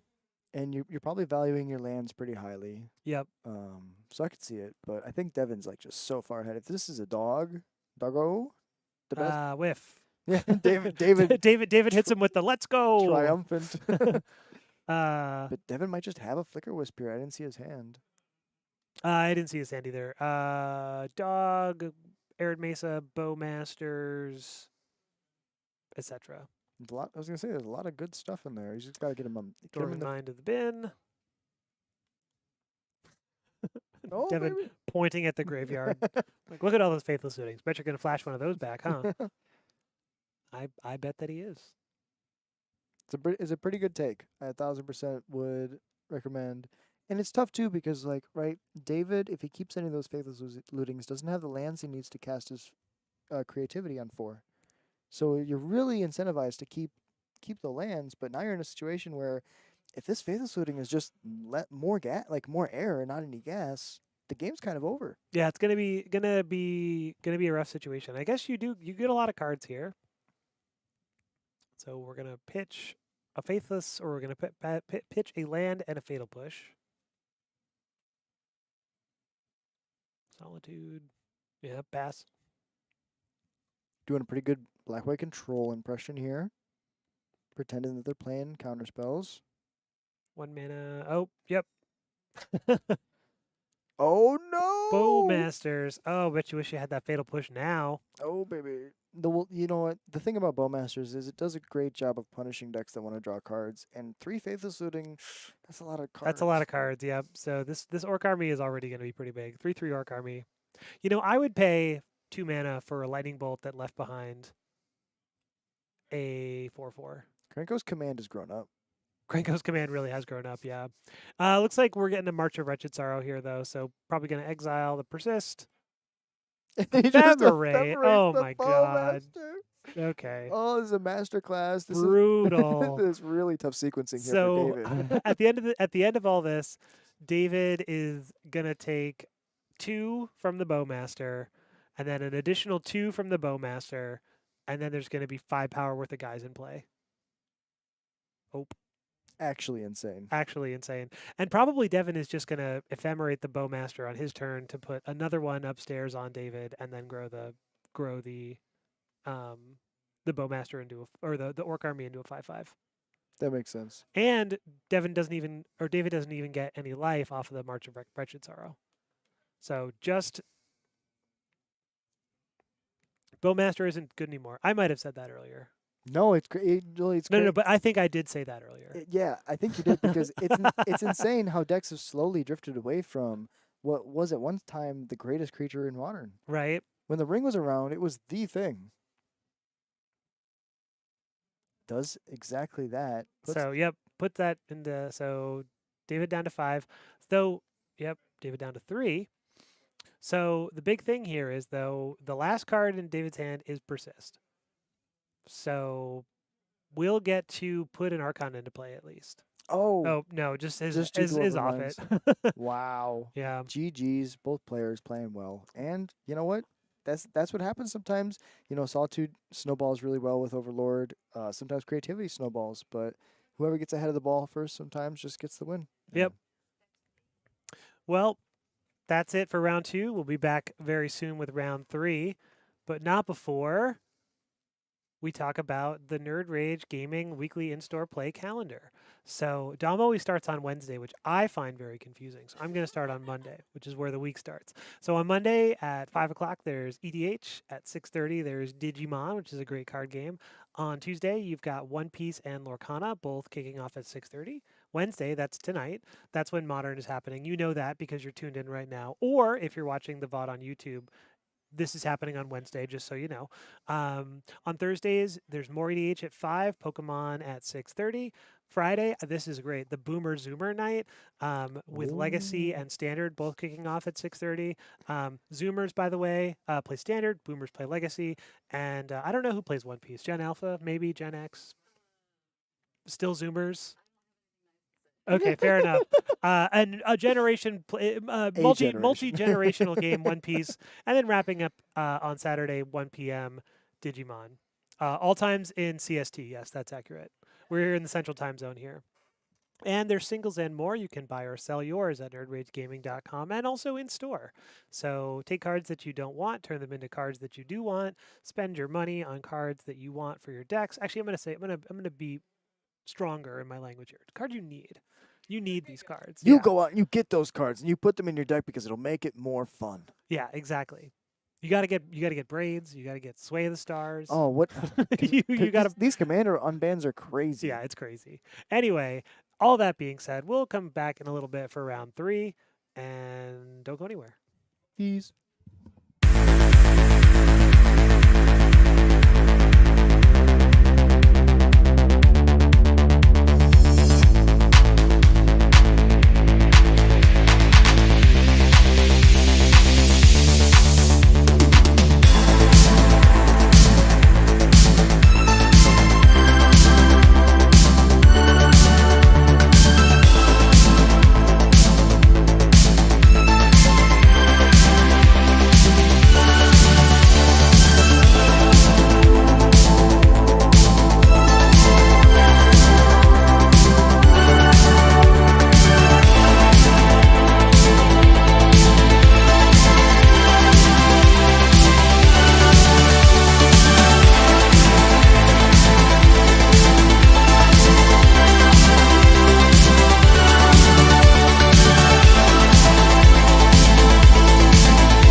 everyone. Welcome back. We're about to start round 3. But before we start round 3, we're actually going to sideline a little bit and begin at least an hour-long discussion of the 1984 film Char's Counterattack. The Quite, the fourth movie in the Gundam universe. quite. So Indubit- no, we're actually indubitably. not doing that. Not yet, anyway. So, but if anybody in chat wants to talk about Char, I'm all ears. Next time on Dragon Ball Z. Next time on Dragon Ball Z. Oh, so I would have sworn that Adam was going to be on Burn. Adam's not on Burn? Yeah, I guess Hollow One is maybe the closest you can get to Burn and It- still be like good. Burning Inquiry. He is casting Burning Inquiry. I agree with that. We tried. Martin going to be on Tameshi. Yeah, UC. Not very good. I will say this is kind of the perfect hand. It's a Tarfire, it's a Mako, it's a Detectives Phoenix. Maybe deciding if he wants to keep it or not. No, Or is mulliganing and being like, nah, this Oh. isn't good enough. whoa, that's crazy. Oh, there's no like discard effect, right? There's no burning inquiry. There's no I guess that's fair. whatever. I was thinking that Adam was showing us, Oh, and, then, yeah, and then- also his opponent. and then he laid it completely flat. I was like, oh wait, this is not right. Because to me, that hand looks amazing, right? It's just a fair mid-range plan, and I guess Adam's realizing it may not be good enough in the format. If 90% of the decks that he plays against are either going to be too fast or they're going to go much bigger than him. Yeah, Chad asking if it's Tameshi or Belcher. It's a good deck. It's a good deck, sir. It is a deck. It's Belcher. It is a deck. I go to Modern Night and I ask whether it's Tameshi or Belcher, right? Are you familiar with that one? Oh, Yeah, that copy paste. That's a good one. It's pretty good. Anyway, here comes Adam on the play. Or actually, just kidding. Adam on the draw. Quite different. Quite different. Shocking in. Gonna start with a burning inquiry. He's burning his opponent. Martin's like, okay, All right. I don't have any lands anyway, so you can't take anything from me. That's true. Doesn't I was like, why wouldn't he have any lands? I was like, he has only spells. So Marty hoping that his opponent, his opponent just takes his lands here because he has so many of them. He can always find backups. Hits Whir, Shoal, and a land. Marty with the Stern Scolding definitely does not counter Hollow One. Definitely. Wait, Corey Steelcutter? Oh, Wait a minute. Okay, this is an Adam Weiss deck. I get it now. oh, this is good. This is really good. I like it. So Phlogy Archaeologist coming in here, gonna pick up Probably grab the land, probably a land, perhaps a spell snare. which is crazy. But every time that I watch this this deck work, this Belcher deck work, I realize how mana hungry it is because it doesn't have any ramp besides Tameshi. You just need those lands. Like, Right. You have everything that's not the combo is interaction. You just need to make sure you have mana to cast it. Adam is in a position to play another Hollow One. It looks like, because if you Faithless Looting, right, draw 2, discard 2, your Hollow One costs 1, play another Hollow One. That's pretty strong. Pretty strong. Looks like waiting to see if Marty is gonna force it. Yeah. Play land, say go. I really like flaring the Faithless Looting and not the Hollow One after casting the Faithless Looting. Well, couldn't. Oh, right. Like sequencing wise, right? Yeah. I see what you're saying. Like a lot of people are just like, oh, your cantrip's okay, your matron's okay. Sometimes there's positions where you just want to like snipe it off and don't even let them even like get to the point where they could do something busted. Stop them before they get there. And Marty just decided, I'm not even gonna let you look at those cards. That Faithless Looting is not allowed to happen. That's true. Yeah. The push and pull between do I counter the draw spell or do I counter the thing you draw? Right. And it's hard to know when you do which one, right? Yeah. One of my biggest challenges. I almost always try to be like, I'll just counter whatever you draw, and then it's like, whoops. Yeah, yeah. You drew 2 things. I only had 1 counter spell. When will I ever learn? Well, and there's so many different ways that it can go wrong, and you Right. never know until it happens. So I like Marty just being like, it could mess me up. Let's just not have that happen. Yeah. This is also going to be really interesting because I am not 100% sure how the Tameshi Belcher deck wins. Like I like pretty much know what's going on, right? Yeah. But I don't know like all the lines.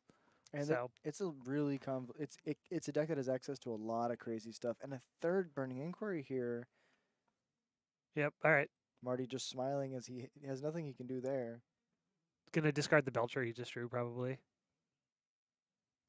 And usually in life, when you don't want something to happen, it ends up happening. And so let's see if Adam can snipe the Belcher here. It flip face up. Flip one of the cards face up. Wasn't the Belcher. So you keep those 3. Discard. Yep. Discard Belcher, Stern Scolding, and something. But he got rid of the Quarry Steel Cutter and the Hollow Oh one. no! Adam was left with 2 lands. Brutal. So the push and pull Look at that. and Never another never Belcher. punished. Another Belcher off the Drew top. Drew Belcher off the top. So good. You can kind of just play it and then activate it next turn, right? Yeah, and Marty might be just trying to figure out what happens if I do that. What's the worst case scenario? I'm at 10. Is there a Detective's Phoenix in the bin? Yep. See, he's looking. There's not. The only thing that can happen is this flashback of a Faithless Looting.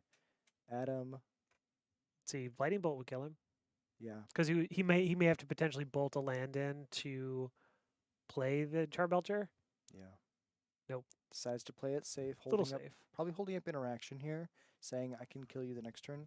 Also has Whir for Lotus here. Oh, it does have Whir. Yeah. Okay, well that's a much safer line then. Yeah. So get your Lotus and then untap Belcher, and then Belcher you. Yeah. That's straightforward. I know that. Yeah. Yeah, that's pretty good. That's pretty good. And I will say, you know, with these combo decks, it's really, you see it with goblins all the time. It's hard to know when to go all in or to when to say, you have one piece of interaction. How can I play around your one solitude? Right. So we're gonna Faithless Looting here, maybe. I like that. See if we can get Detective Phoenix into the graveyard. Hey, look at that. Is there a land? Is that lethal? Is No, it's there a one land? off, isn't it? Yeah, that's crazy. Because it's you. If he had one extra mana, he could put the Texas Oh, Phoenix on the hollow one and bolt. But I see. So Adam is setting up a win next turn because he's got double burn spell in his hand. yeah, Did not collect evidence on the Phoenix because doesn't know that Marty has Whir or Charbelcher right now. so he's playing around his counter magic. Yep. So Whir for 0. Lotus Bloom. And Marty cracking a smile here as Yep. he's like, It's like I will kill you. and Oh, it's 2 Belchers? Oh, come on. What an embarrassment of oh riches. god, and the burn player getting burned out. Oh, the way the turntables have turned. I don't. Does it count as burn if you died a Belcher? I don't think it does. But it I guess it does deal damage. It does. It does deal damage. I think about it like Fireball because It's like a fireball. it's Sure. a fireball for X, but X is the number of lands. But that's how my brain goes to it. We get to see a really cool Commandeer is still being played. What do you Commandeer is sweet. I watched somebody Commandeer a spell over the weekend. It was awesome. And of course, Stock Up slotting right into this deck being beautiful. Is there Stock up is great. anything that catches your eye that you want to cut right off the bat? Charbelcher. Yeah, that makes No, sense. no. Okay, so against the Hollow One deck, I don't know. I don't think that anything that you have in the sideboard here is like particularly amazing against Hollow One. Maybe Surgical Extraction, but again, it's like Surgical Extraction is sort of a trap, right? You just board it in because it's like generically good. Yeah. Everything else doesn't. I don't think really does a lot where you're just like, okay, kind of run it back, right? Yeah, maybe let's see if there's anything specific that looks bad in the main. So Harbinger feels slow. yeah. I mean, you could trim. You could say Commandeer's not the greatest in this matchup, right? Like you could play it, but like you could like trim one, or you could trim like a land or something, and you just Mhm. bring in one or two. You could either play. Yeah, that makes sense. Somebody pointing out that bringing in the portable hole over the Commandeer, that makes sense. Yeah, and then you could play surgical for Texas Phoenix. The issue is a lot of times they're gonna have priority, and they're gonna be able to surgical without you being able to tag it in response. And so, if they play it smart, surgical is just really bad. But I think there's a lot of situations in Magic where you're trying to like pitch things to yourself to make them worthwhile. when you shouldn't have to justify why a card is good or why a card is bad. If a card's good or bad, you'll play it. And otherwise, if you shouldn't have to try to convince yourself of something being good in a matchup. Yeah. Hollow One, on the other hand, I think this sideboard is probably you're looking at this like, oh please God help. Yeah. Okay. So Pyroclasm doesn't do anything. Unholy Heat doesn't do anything. Charmaw doesn't do anything. I take it back. You just gotta run it back. You just got. I think it's just I think we just run it back. I would play Leyline like as a like a 3 of, not a full 4, but like you could just play it for the Tameshi line. But like we saw there, Tameshi's not always needed. Sometimes it's just sometimes you just yeah. whir. It's just whirring to actually kill you. Yeah, I think it's just a race. I mean, and in this one Adam gets to be on the play, so that's going to be huge. Yeah, I agree. Surgical is classic for being okay for every match, but also always kind of overwhelming. Truth. It's just like I don't know what to board in, so I boarded this in, And then I lost. and then I lost, and you're like, but damn, I could have done this thing. but I got rid of their thing. There are obviously there are matchups where surgical is like really good, and you definitely want it. Yeah, I loved Surgical back when my opponent would surveil like a crashing foot falls into the bin, and you're just like, stop it, go home. Surgical can also be pretty good against the really threat light Murktide variants, where it's like I surgicaled your Oculus or your Murktide. Now you kind of don't do anything. I don't know what happened. It's especially good against the Oculus variants because you're like spinning your whole deck in your graveyard, and they're like, get rid of your Oculus. And it's like, well, Not like this. maybe I'll kill you with Frog eventually. Where's my squirrels? Yeah, right. I need something else. Is that a Mulligan tracker? I'm not familiar with that token. It's a pretty awesome Magic Kids. I think that's what it said on the back. Yeah, so that's one of the Magic Kids like custom tokens. Like you can draw whatever you want on it. Cool. But I'm not sure what it's representing. Maybe friendship. Definitely friendship. Yeah, that's a given. I have a Goblin Negotiation. Do you know what that card is? Is that one of those like It's a- commander cards where you It's a really bad. separate all the permanents into different piles and stuff? It's a bad Foundations card. Oh, it's from Foundations. Yeah, Okay. it's 2 red and X, deals X sorcery, deals X damage to any creature. If excess damage is dealt this way, you make that many 1/1 red goblins. Okay, it doesn't seem so bad. The art is Krenko's mob, like running forward and like just running over each other. And I wrote family in big letters all over the card, as it's like that's like my goblin horde, and I have that in my deck box. That's my custom token. Wait, this is actually so good here. So Adam's turn 1 is cycle a Street Wraith, cast a Faithless Looting, make 2 4/4s. I will say Incredible. this is looking like Adam's game 1 when he just showed us his hand. Right, yeah. It's just like here. Vin Diesel nodding so hard. Yeah. Yeah, insane. Going fast. Approval from Fast and Furious. Adam doing Someone says 2 great Illinois in the booth and 2 average plus on cam. Okay, so then we're also going to be we're going to be detecting evidence, collecting evidence on this Phoenix.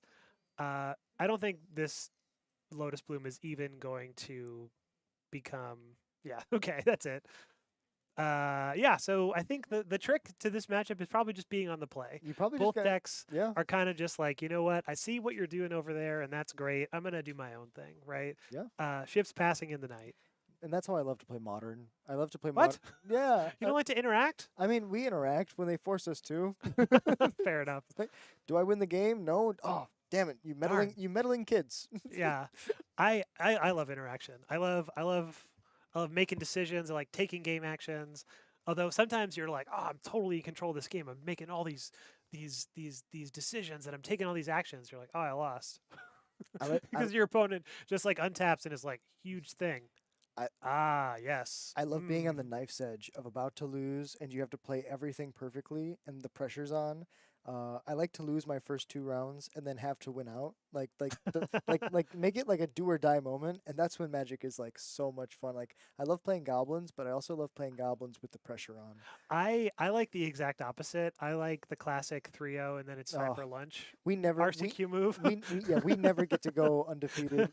Splitting into top 8 has only happened once, and that's because we got very lucky in our early rounds. But yeah, these players both having a great time. As he said, two ships in the night, doing their thing, confidently winning games, and now we just got to see who's going to be better in game 3.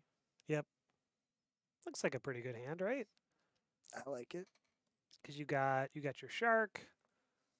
If you draw Faithless Looting and play that, you're really in business. And I will say, it all depends on whether or not Marty's got a couple forces, right? If he has flare, if he has force negation, if the top card's Burning Inquiry, he goes for Burning Inquiry. I feel like Marty has to set himself up in a situation where he has to be able to A, win the game, and B, Yeah, you always have to set yourself up for a position where you win the game. I agree. like he has to make sure he has access to his combo and acceleration into it. And then on top of that, he has to make sure that Adam can't just somehow go faster than him. Looks like Adam also going to 6, contemplated that hand, but maybe decided, actually, this is too slow because the way I win this game is I need an explosive turn where I'm putting 8 power into play on turn 1, which I guess we saw it. I respect. If that's what it takes, that's what it takes. I mean, that did end game 2 in about 30 seconds. So I love the comment. We interact by talking to the opponent. that's actually something that that's meta right now. In talking to your opponent. That's interaction Yeah, it's interaction. on the stack. It's a skill that you can practice, believe it or not. I mean, yeah. Here we go. Last card is Arena of Glory. So close. So close. No black mana in this hand? Oh, there must be black mana. I think it's some basic mountain, but I think those are street wraiths. Oh, sure. I could be. Oh, there's a Faithless Looting also. So there's a basic mountain and a street wraith and a Faithless Looting. So at least one hollow one coming down on turn 1. Oh, Oh, it's into the Blood Crypt. there we go. Look at that. Never didn't have it. The darkest blood crypt in the world. Yep. The beautiful thing about Magic art is it's so varied, and over time we've seen the lightest shocks, and over Oh time my we've seen God, the look at darkest this. lands. So Adam, now here we go. Force. Draw another hollow one. Nope. Okay. Double lightning bolt's pretty good though. Yeah. Bowmasters don't need that anymore. Nethergoyf, not worried about it. 2 hollow ones. Yeah, Marty would have snapped off the shoal on the Faithless Looting if he knew. Well, doesn't it counter with converted mana cost equal? So you would need to disrupting shoal for right. 1. You're so right. Wow, that's crazy. Yeah. So you have to disrupting shoal. Something is really funny, and I don't. Marty, There's a round of applause happening. Marty must have drawn a consign, and Marty must Oh. have been like, "Oh, Oh, I see. Use disrupting soul played like as a land. Like could have used maybe a different. oh, a different spell." Yeah. He just pitched a spell, not. Well, yeah. it has to cost 5. Mhm. So Oh, it's like that's I've true. traded my land for your Hollow one. hollow one. Oh my god, So here we go. Gonna collect some evidence. this is not gonna go well. Gonna beat for 6. And I think the last 2 cards in Adam's hand are lightning bolts. It's So not where you going want. to 14. I think there's definitely a possibility that Marty dies with a Lotus Bloom and Suspend for the second game in a row. Another land? No. And it is not looking Oh, would you rather have 2 hollow ones in play and cast spells, or would you rather? Yep, that's it. You die. good. Oh, GG's opponent. GG's Well, opponent. I just did. I killed you with hollow ones.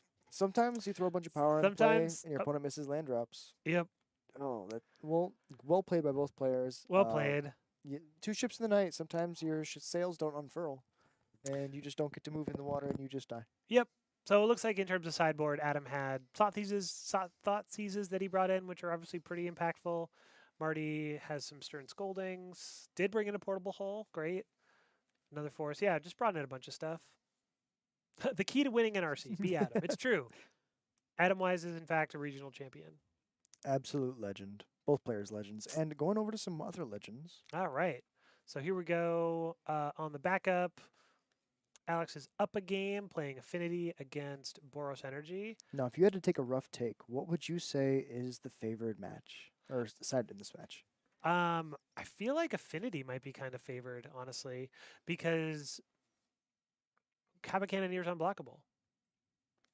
That's my take on that. I like that. Affinity also just seems to be really in a pretty good spot right now, especially if this is some sort of like Jeskai list that's incorporating Corey Steelcutter, because you're definitely going to be making a lot of monks. You're going to be casting multiple spells per turn. Also, I don't think I've ever seen Alex play a deck that wasn't Affinity ever.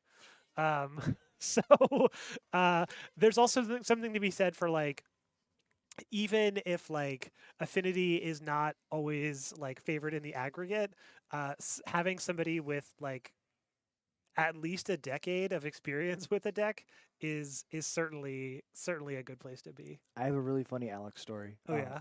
My first ever RCQ top 8 was here, Uh huh. and I was playing Modern. And I got to the top 8, and it was up against Alex, and he was seated higher than me.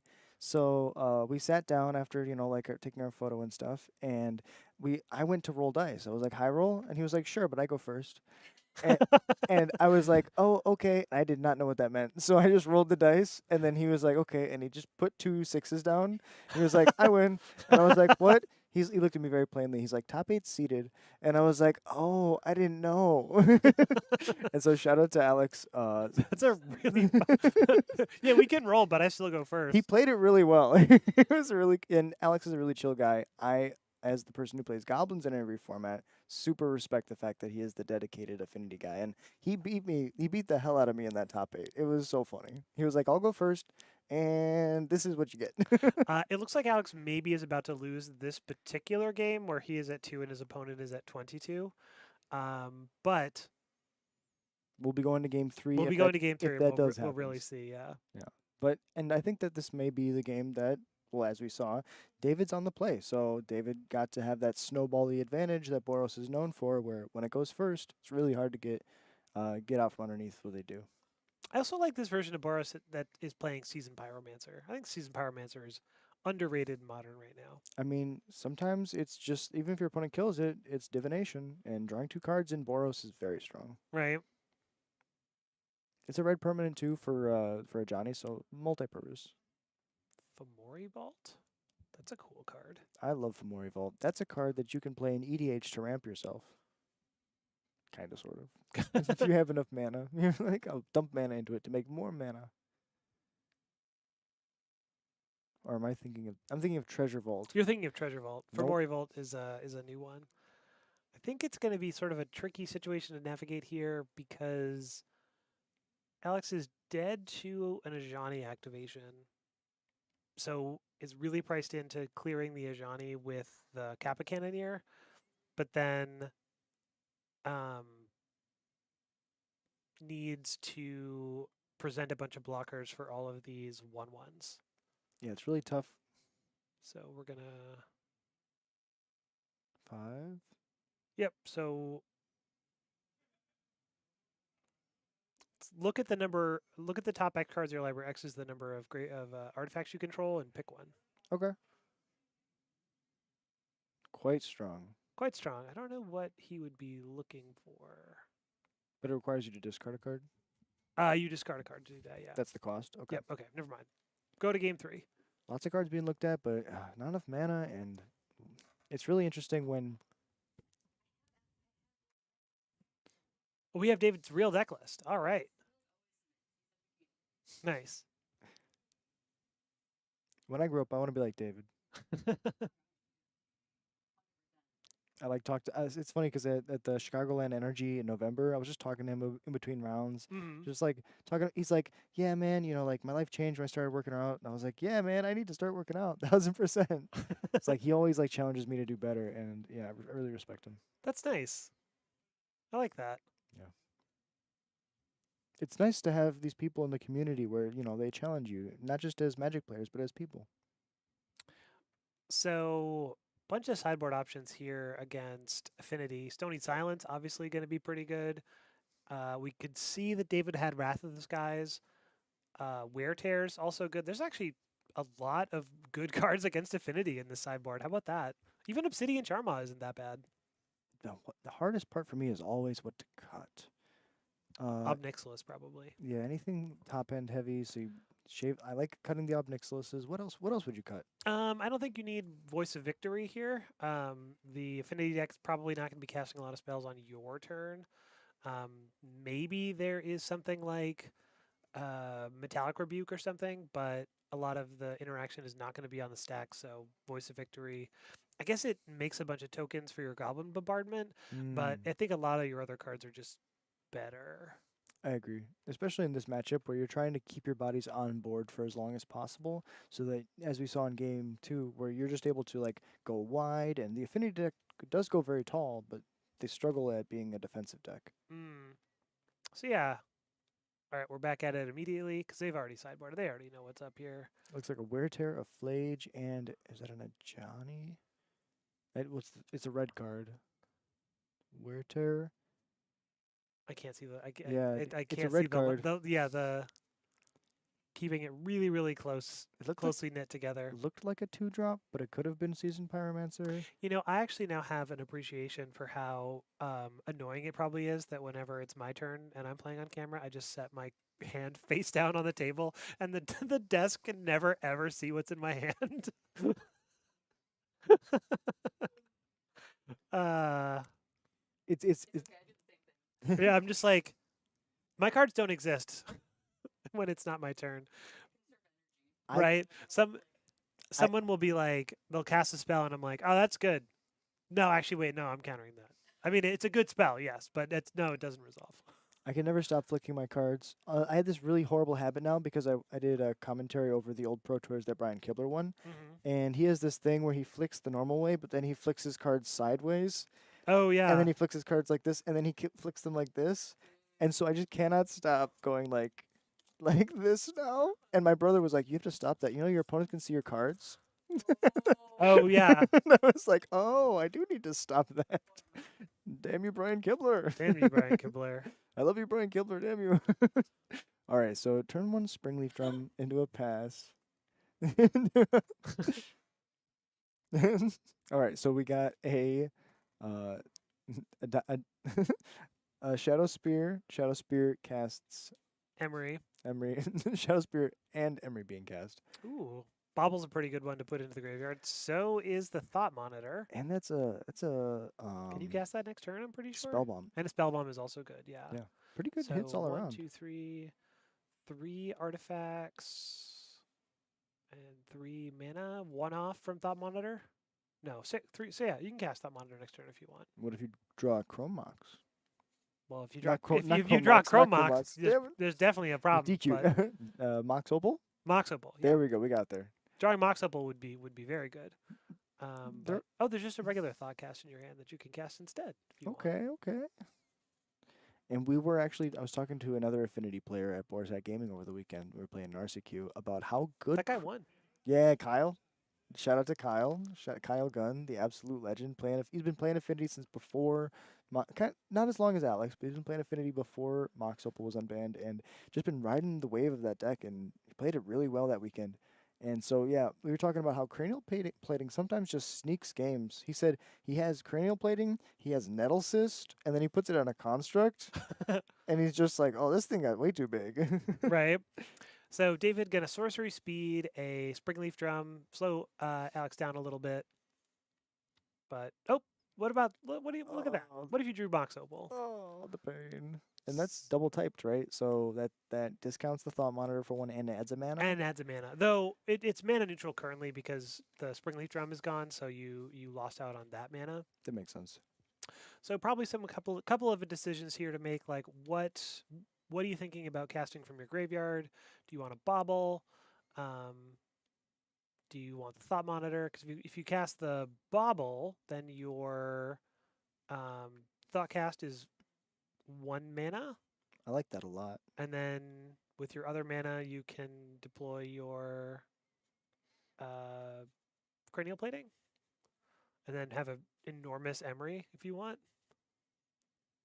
And it looks like that's the sequence he's going to go for. Drawing 2 cards. Drawing 2 cards, don't know what they are. One was a Mox. Second Mox Opal, and a blue card. 2 mana. Here comes cranial plating. Looks like Dispatch, maybe? Ooh, dispatch. I don't know. No, that's a Saga. That's the second Saga. Oh, I can't tell.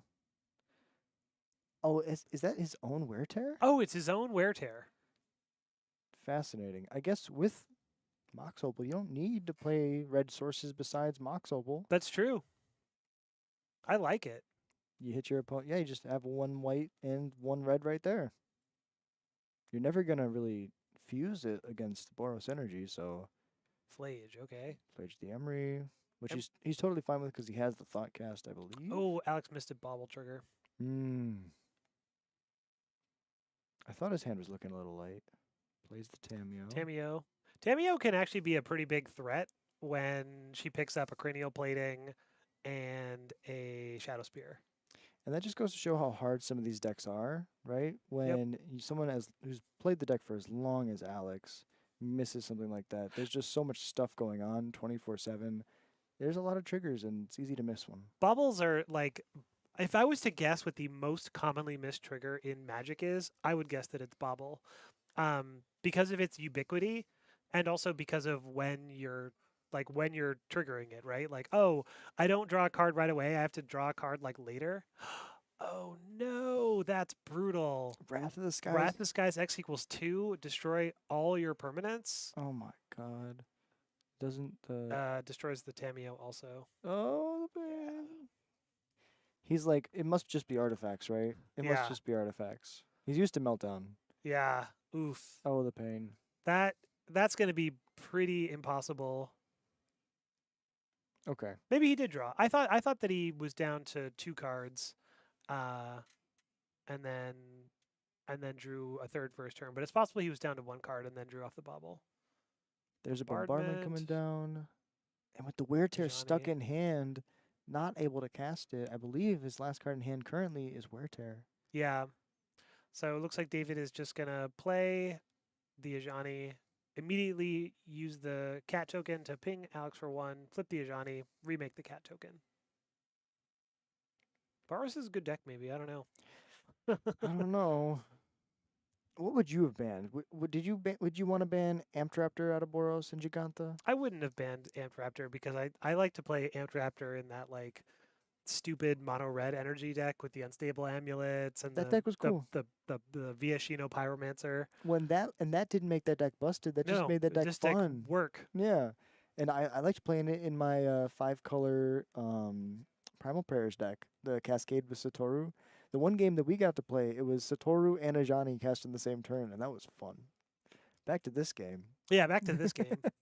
Memnite and Cranial Plating, mounting at the defense that he can, but That's what I would have banned. Guide of Souls. yeah, I agree. I think that I've seen decks in Modern that play Guide of Souls that are not Boros, and they still feel just as good as Boros because of how strong if you're playing an aggro deck, usually you're judged by how good your 1-drops are. Delver, DRC, Ragavan, Deathrite Shaman. I think if he was a 1/1, maybe. Yeah. Like, what if he died to Bowmasters? I'd play Monk Fanatic and we'd have no qualms. But it doesn't die to Chain Whirler. It needs to die to Chain Whirler. Right. Or just, like the issue is if you play 3 creatures, then it becomes a 1-mana 3/4 with flying, and then you can never block it advantageously. The card snowballs harder than any 1-drop I've ever seen. It's stronger than Ragavan. It is stronger than Ragavan. I agree. And I would say it's like on the border of stronger than Deathray Shaman. Which is like that's a super crazy thing to say, but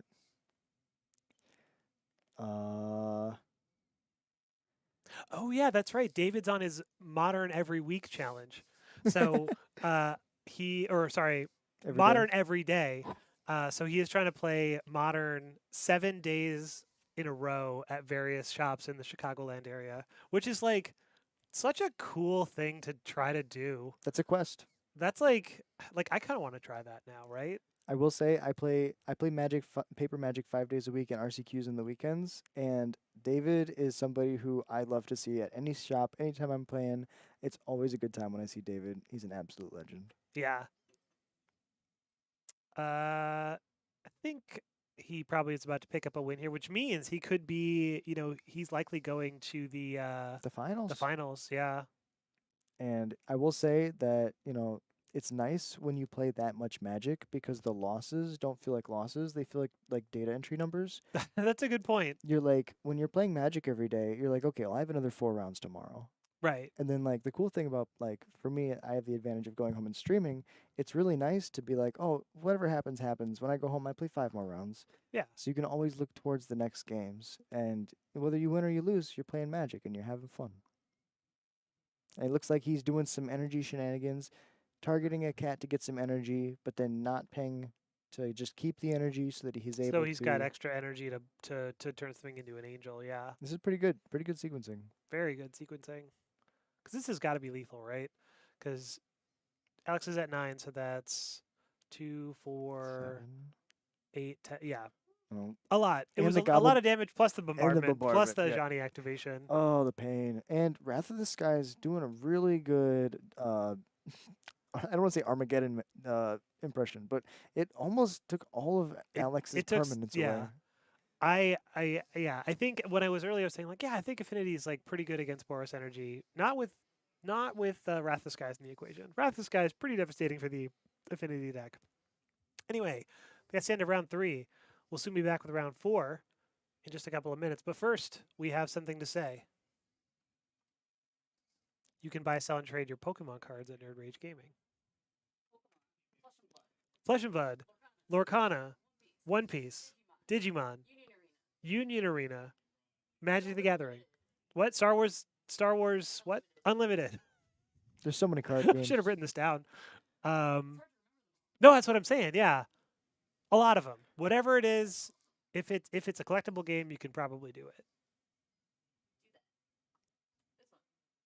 So anyway, if you would like to keep in touch with all things Nerd Rage Gaming, you can go to the Discord and scan the QR code on your screen, or you can visit the link tree, or you can go on the website and click the Discord icon. You can chat with people, stay abreast of events and announcements and all that sort of stuff. And you can follow David's 7 Days of Modern Journey, see where he goes next. I'm excited. I don't know where he's going. I guess tomorrow is probably Boar's Hat Gaming. Boar's Hat, and then Friday and Saturday and Sunday, who knows? I don't know. We'll find out. I'm in suspense. So anyway, all that being said, we'll be back in round 4. Don't go anywhere. We'll see you soon.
welcome to round 4. It's the final round. It's the final countdown. We have 2 players we've seen before battling for the title of undefeated. There can only be one. Actually, there can only be 2 because there's another pair of undefeateds who are also playing. But this is the one that we're most interested in. David is continuing his week of modern, and Adam is going to continue to try to put hollow ones into play as quickly as possible. Yeah, I think that this is again one of those matchups where you want to be on the play, and you really want to be able to keep your 7. So I would say David's already firmly ahead. Yeah. Let's see, what do we got? We got double Guide of Souls and a removal spell. Though that the whole plan could change immediately.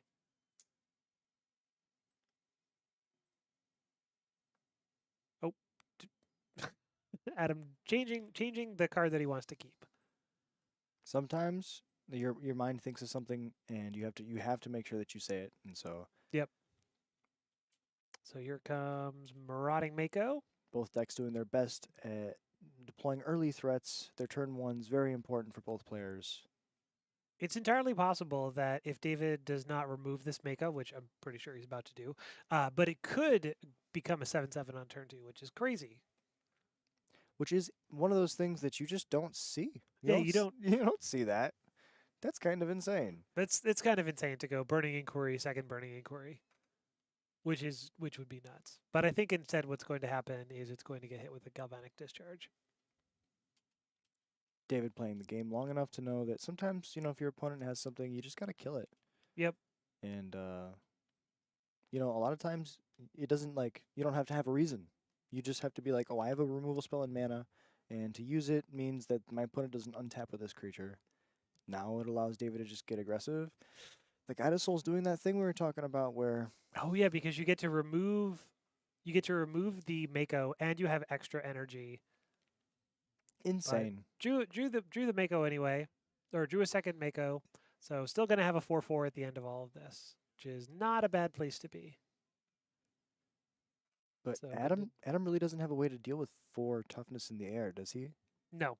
Yeah. Gotta go fast. Big, fast, strong. Yep, I think that's the way you deal with it. So down goes another Mako, a Corey Steelcutter, and a Burning Inquiry. Up to a 4/4. Another great thing about Seasoned Pyromancer is if your opponent discards it, you still get value out of it. So in the graveyard here, representing 2 tokens in the late game, Adam electing to, have Bolt, Nethergoyf, Faithless Looting. The crazy thing about Burning Inquiry is you're choosing to play the card, but you don't get to choose what you don't keep. get to choose what you keep. Right, exactly. Now, David has that black mana. Maybe this signals that he's hoping that he'll draw his Obnixilis. Yeah, or just, figured you may as well fetch for it, because why not? Yeah. You don't want a dead card if you draw it, and you have all your other mana, so I could see it. So what's interesting, though, right, is with Faithless Looting in hand, the Mako is just going to continue to get big. Big, big, big. So, yeah, David can attack for 3 in the air, which is not nothing. But Adam's Crackback is going to be for 6. Maybe even more. Yeah, the second Guide of Souls is definitely on chump block duty. I would think so. Does have Obnixilis. Uncle Bobby B. Uncle Obnixilis coming into play. I'm gonna need Obnixilis on the screen because I do not know what he does. So he can uptick to make his opponent either discard a card or lose 2 life. Right, and he then, makes a devil. Yeah, you -1 to make a devil that pings, and then you can exchange. Oh no, you do the draw 7. Yeah. So That's okay, perfect. create a 1/1 devil. Got it. Each opponent loses 2 life unless they discard a card. If you control a demon or devil, you gain 2 life. Ah, Okay. yes. So you make a devil with the first one, you tick up the other one. Quite strong. Quite strong So when you're sacking tokens. he just discards the Nethergoyf. That's fine because it grows the Mako. Oh, that Mako should be 1 bigger. Mako should be a 4/4 because you discarded to Obnixilis. Oh, was it a player? I think it's when you discard a card. Oh, right? wait. Oh, yeah, because it makes you discard the Because card. you're discarding the card. Goblin brain. Don't always work good. It's all good. Beautiful, beautiful uncommon here from Aetherdrift. Aetherdrift really pumping out the playables. Oh, Oh, it's a mercenary. Hell yeah. ma- Oh, it's a pirate, right. So that happens. And then might send a Tarfire at the Obnixilis that can make another. Yep. So copy of Obnixilis down. Only real Obnixilis left. probably choosing that because it has higher loyalty, and you don't want to put a card in the graveyard for Flage. Right. Both possibilities. And this Obnixilis is Oh, slow. looks like they at some point figured out that it was supposed to get the 1/1 counter. Yeah. Because you see the point at the Mako, point at the Obnixilis, point at the Mako, point at the Obnixilis. And the chuckle. I don't think that Marauding Mako and Obnixilis stare one another down on many battlefields. Not very often. Discarding the Goblin Bombardment to make 2 tokens here. From the Only season one. Oh, because there's only one card. Because you only one card. Just yeah. That makes sense. But you still draw 2. Oh, you have to finish resolving the pyro. You still draw. Yeah. It's late. It's getting late. This is round 4. Both these players have fought the good fight the entire night, and now they're fighting for the crown. Right. Who shall be first? So here we go. Someone asked, what standing is George at tonight? George was on the laptop bracket. He was working on something, but wasn't playing tonight. Sometimes work infringes upon the things that you want to do, and yeah. Right. I've seen George on that laptop more than I've seen him play recently. So shout out to George. It was really fun to play him when I got to play him in the finals the other week, and yeah, I hope to see him more on Wednesdays. Yeah. So Now, using the double burn spells, clean up the Pyromancer and also clean up Obnixilis. Here comes a Johnny, and I believe there's also a Ocelot Pride about to come down, which means at the end of turn you're just going to have about 1 million tokens in play. and this Play is second Ajani, ooh. flip the first Ajani. Do you remember when they spoiled MH3? Sort of. What was your initial reaction when you saw Johnny? I didn't look at him. I didn't think he was good. I was like, oh, cool, a flipwalker. That's neat. Yeah. I I thought back to was like, he's not a merfolk. I don't care about this guy. yeah, I compared him in my mind to Gideon back then, the 1-mana Kithian card. Oh yeah. Like it was like, oh look, it like beats and it makes dudes, it just dies. But it is so much better than Kithian. Turns out that Ajani just a stronger planeswalker overall. Oh, and David taking out the game with those. Yep. With a pile of cats. Also, I think maybe at first we ticked Adam's life down for the Ajani activation, but there was no red permanent, which is very uncommon for the energy deck. Usually, when the Ajani ticks down, you're just also blasting your opponent in the face. Yeah. Um, And another reason to play Seasoned Pyromancer. Yeah. Because it makes red tokens, right? not young Peasy, it's seasoned Peasy. Oh, back in my day. Well, the young Peasy grew up. Yeah, young Peasy grew up. He became seasoned. He got some pepper on him, some Mrs. Dash.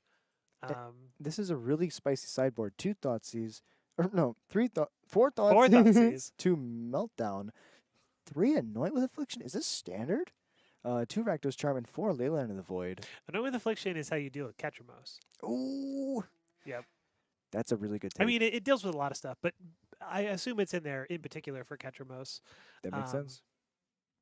So, what are you bringing in against your energy opponent? Oh, I definitely don't want Thoughtseize. Maybe Anoint gets rid of that Flage permanently with the escape trigger on the stack. Ah, see, there it is. Yeah. Yeah. Besides that, I mean, it only tags creatures. That's pretty tough. Besides that, I think that you maybe if you're really looking at cutting some cards, you bring in the Rakdos Charm to try to push damage. You're Mhm. like, oh, I'm on this really aggressive plan. And then David could be lulled into, well, okay, I just win the late game because I go wide and I chump block. And then maybe Adam can get in a situation where he goes burn spell on the end step, untap, Rakdos Charm. Rakdos Charm also is another way of dealing with Flage potentially. Ooh, yeah. Right? So Flage is in the graveyard, you get him with the Rakdos Charm. I do kind of like the idea of like, oh, you have like 7 tokens in play. What if I just killed you with Rakdos Charm? It's like burn you. Yeah. Yeah. So I don't know. I don't. Again, I'd really like to see Corey Steelcutter do something. Every Yeah. time I've seen it in his hand, I'm like, oh my god, this card's gonna do so good. It's gonna be so Mm. awesome. And then it mostly just gets discarded to Burning Inquiry. So So true. I really want to see the power of Corey Steelcutter get unlocked. Definitely. Now for this sideboard, we got 3 Charmaws, 2 Wrath of the Skies, 3 Wear Tears, 2 Soul Guide Lanterns, 2 Stony Silences, and 3 Blood Moons. What you think? So Stony Silence, no. Charmon, no. Wrath, I think Wrath probably is not going to do it here because a bunch of the threats are too expensive. Wear Tear, also not really that interesting. Soul Guide Lantern, maybe if you're that worried about Detective Phoenix, but I feel like you might just run it back. I kind of like that. I kind of like running it back. I don't see anything in the main that has to come out. Yeah, Voice is uninteresting, but I'd probably better than some of the stuff in the sideboard. Again, you kind of just want to like not dilute your game plan. I like that. I like that. I saw a really funny tweet from somebody, I don't even remember who, so sorry if, I'm stealing your tweet, but it was like Boros wins when you just play a bunch of like dorky draft cards and you don't draw your sideboard cards, and if you draw your sideboard cards, you lose. That makes sense. So it's like, don't sideboard. The amount of games where I'm like, oh, I have to do all this complicated stuff, and then I lose a game, and then I'm like, okay, well, I'm back on the play, and I won the play. I won the game on the play. So let's just deboard and then like just go fast. Those games you do win, and then you're kind of just sitting there like, wow, do I just play like 61 cards and no sideboard? Am I just supposed to just jam best of ones in a best of 3 format?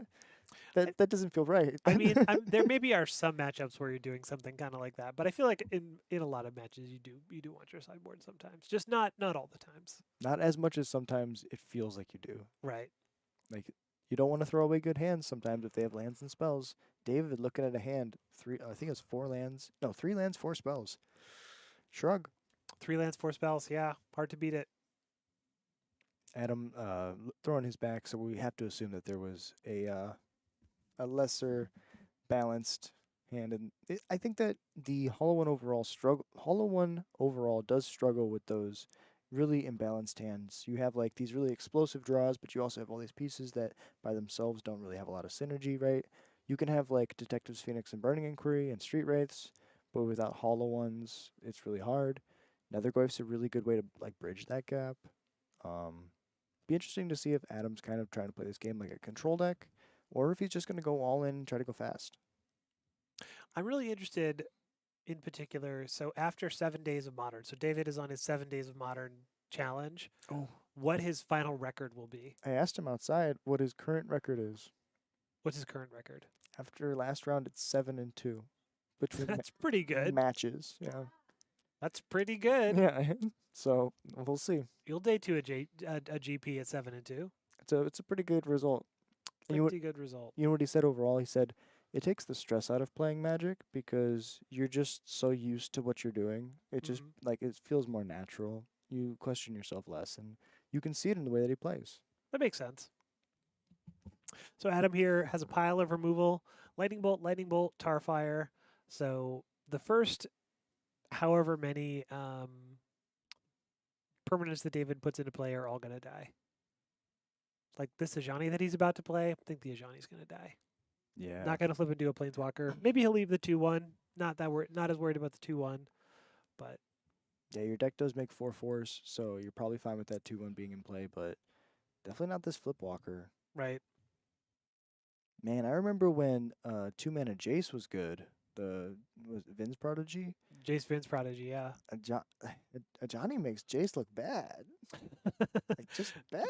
Yeah, I think it probably is true that Ajani is better than Jace, or the flip Ajani is better than flip Jace, though maybe that's true broadly of cards designed in 2024 versus 2014 or whenever the first Jace came out. I don't know.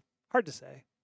Yeah, no, I was gonna say back then, I think I was playing Mono Black Devotion because I had just gotten into. So I started after M13 around RTR. That's so many lands. Oh my god. That's too many lands. Way too many lands. So Adam drew a land. I think he's only drawn lands so far, unfortunately. Oh my god. I think he kept a 2-land hand and then drew a land. and fetched and surveilled and got rid of a land and then drew another land. That's not good. Energy Store remembers when these two were weekly newbies.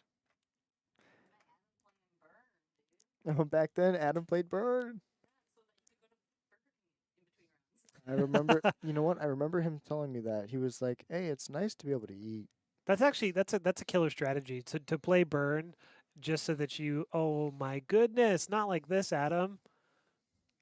He That's too bad. scratches his head as he's like, "This is the flood."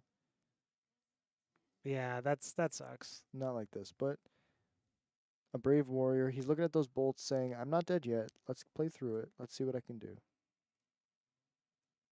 So kind of you kind of gotta like bolt. You gotta bolt the cat in response to the Ajani, and then with the Ajani on the stack in response to the token, you gotta bolt the Ajani. So you can get around this so that at the end of the day they don't have a flipped Ajani, but it's still like Really well played here by yeah. Adam. So takes some damage off the Goblin Bombardment, unfortunately, and then David is left with a 2-1 in play. So the turn is more or less exactly the way it was when it started. Okay, Adam hopefully will not draw another land here. That would not be a very good end to the night. Yeah, and as the person, I was gonna say, as the person who plays red all the time, sometimes the deck does flood like crazy. I like to tell people the red deck floods more than any other deck because when it floods, it feels like it's flooding so hard. Right. You have no way to mitigate it. You have no way to like this deck plays Faithless Looting, but usually, Oh my gosh, no. oh the pain, oh the pain, that's really Yeah, bad.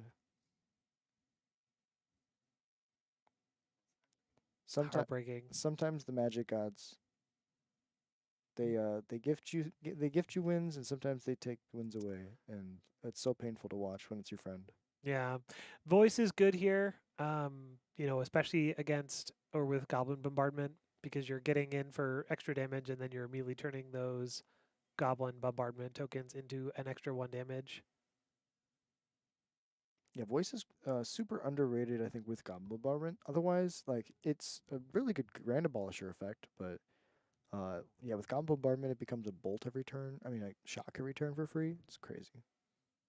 All right, this Netherglyph is pretty big at least. Well, it's a 3/4. It's a 3/4.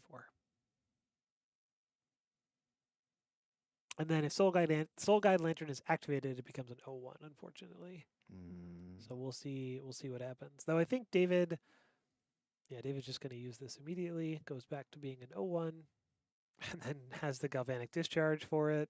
Mm. So representing 5 right now, 7 when he sacks. Is it It's four- 5? No, it's 4. It's 4 on the attacks and then 2 on the flanks, so 6. Sorry, I always 6, yeah. I always think that Guide of Souls becomes 4 power instead of 3. Yep. Oh, Yeah. the lands The coming down and David taking it. The pain of flooding. Sometimes, yeah. The lands. The lands. the lands. The What can you lands. say? The lands. Well, You win some. you win some, you lose some. I Yeah. guess is the way it can go sometimes. But that'll do it here at Nerd Rage Gaming for Modern Weeklies. We'll be back next week, same time, same place. And Jack, why don't you tell folks what's next? You'll do the reads. Oh, Here they come. any of the. I can do all of them. I want to do all of them. All right, here we go. Let's do it. Redemption. So, in the championship series for 2025, we got February 1st and 2nd is in Chicagoland. That's coming up pretty. That already happened. That already happened. Oh, I'm feeling so bad. I was at Madison, so I remember that one. In May 10th and 11th, we got another one coming up in Chicagoland. If you want to come hang out with everybody that you see in here, most of them will be at the 10K and the 5K playing Modern and Standard. The Modern Showdown, that's the one where you win the token? That's when you win the token. If Exactly. you want to get one of those really cool Inkling tokens, come down to the Energy 10K and you can win the whole thing. Get your face on a token. It'll be a grand old time. Also, June 28th and 29th in Indianapolis, you can do the same thing. There's a 10K Standard Showdown where you can get your face on that awesome Inkling token, or you can come with your friends and do Final Fantasy Team Sealed. That's also a showdown where you can all get on a token together, as well as a 10K. These beautiful tokens, look at our previous winners, absolute legends, all of them. And yeah, big shout out to Inkling Tokens for helping out Energy. If you want to buy or sell singles, if you have too many cards and you just want to be able to go to your bed without knocking over piles of Magic cards, you take those piles, you sell them at Nerd Rage Gaming, and you can get some store credit, cash, whatever it is that you're looking for to buy more cards or to just expand your collection of something else. You want to say bye? I want to say bye. Until next time. Until next time, this has been great. We'll see you next time.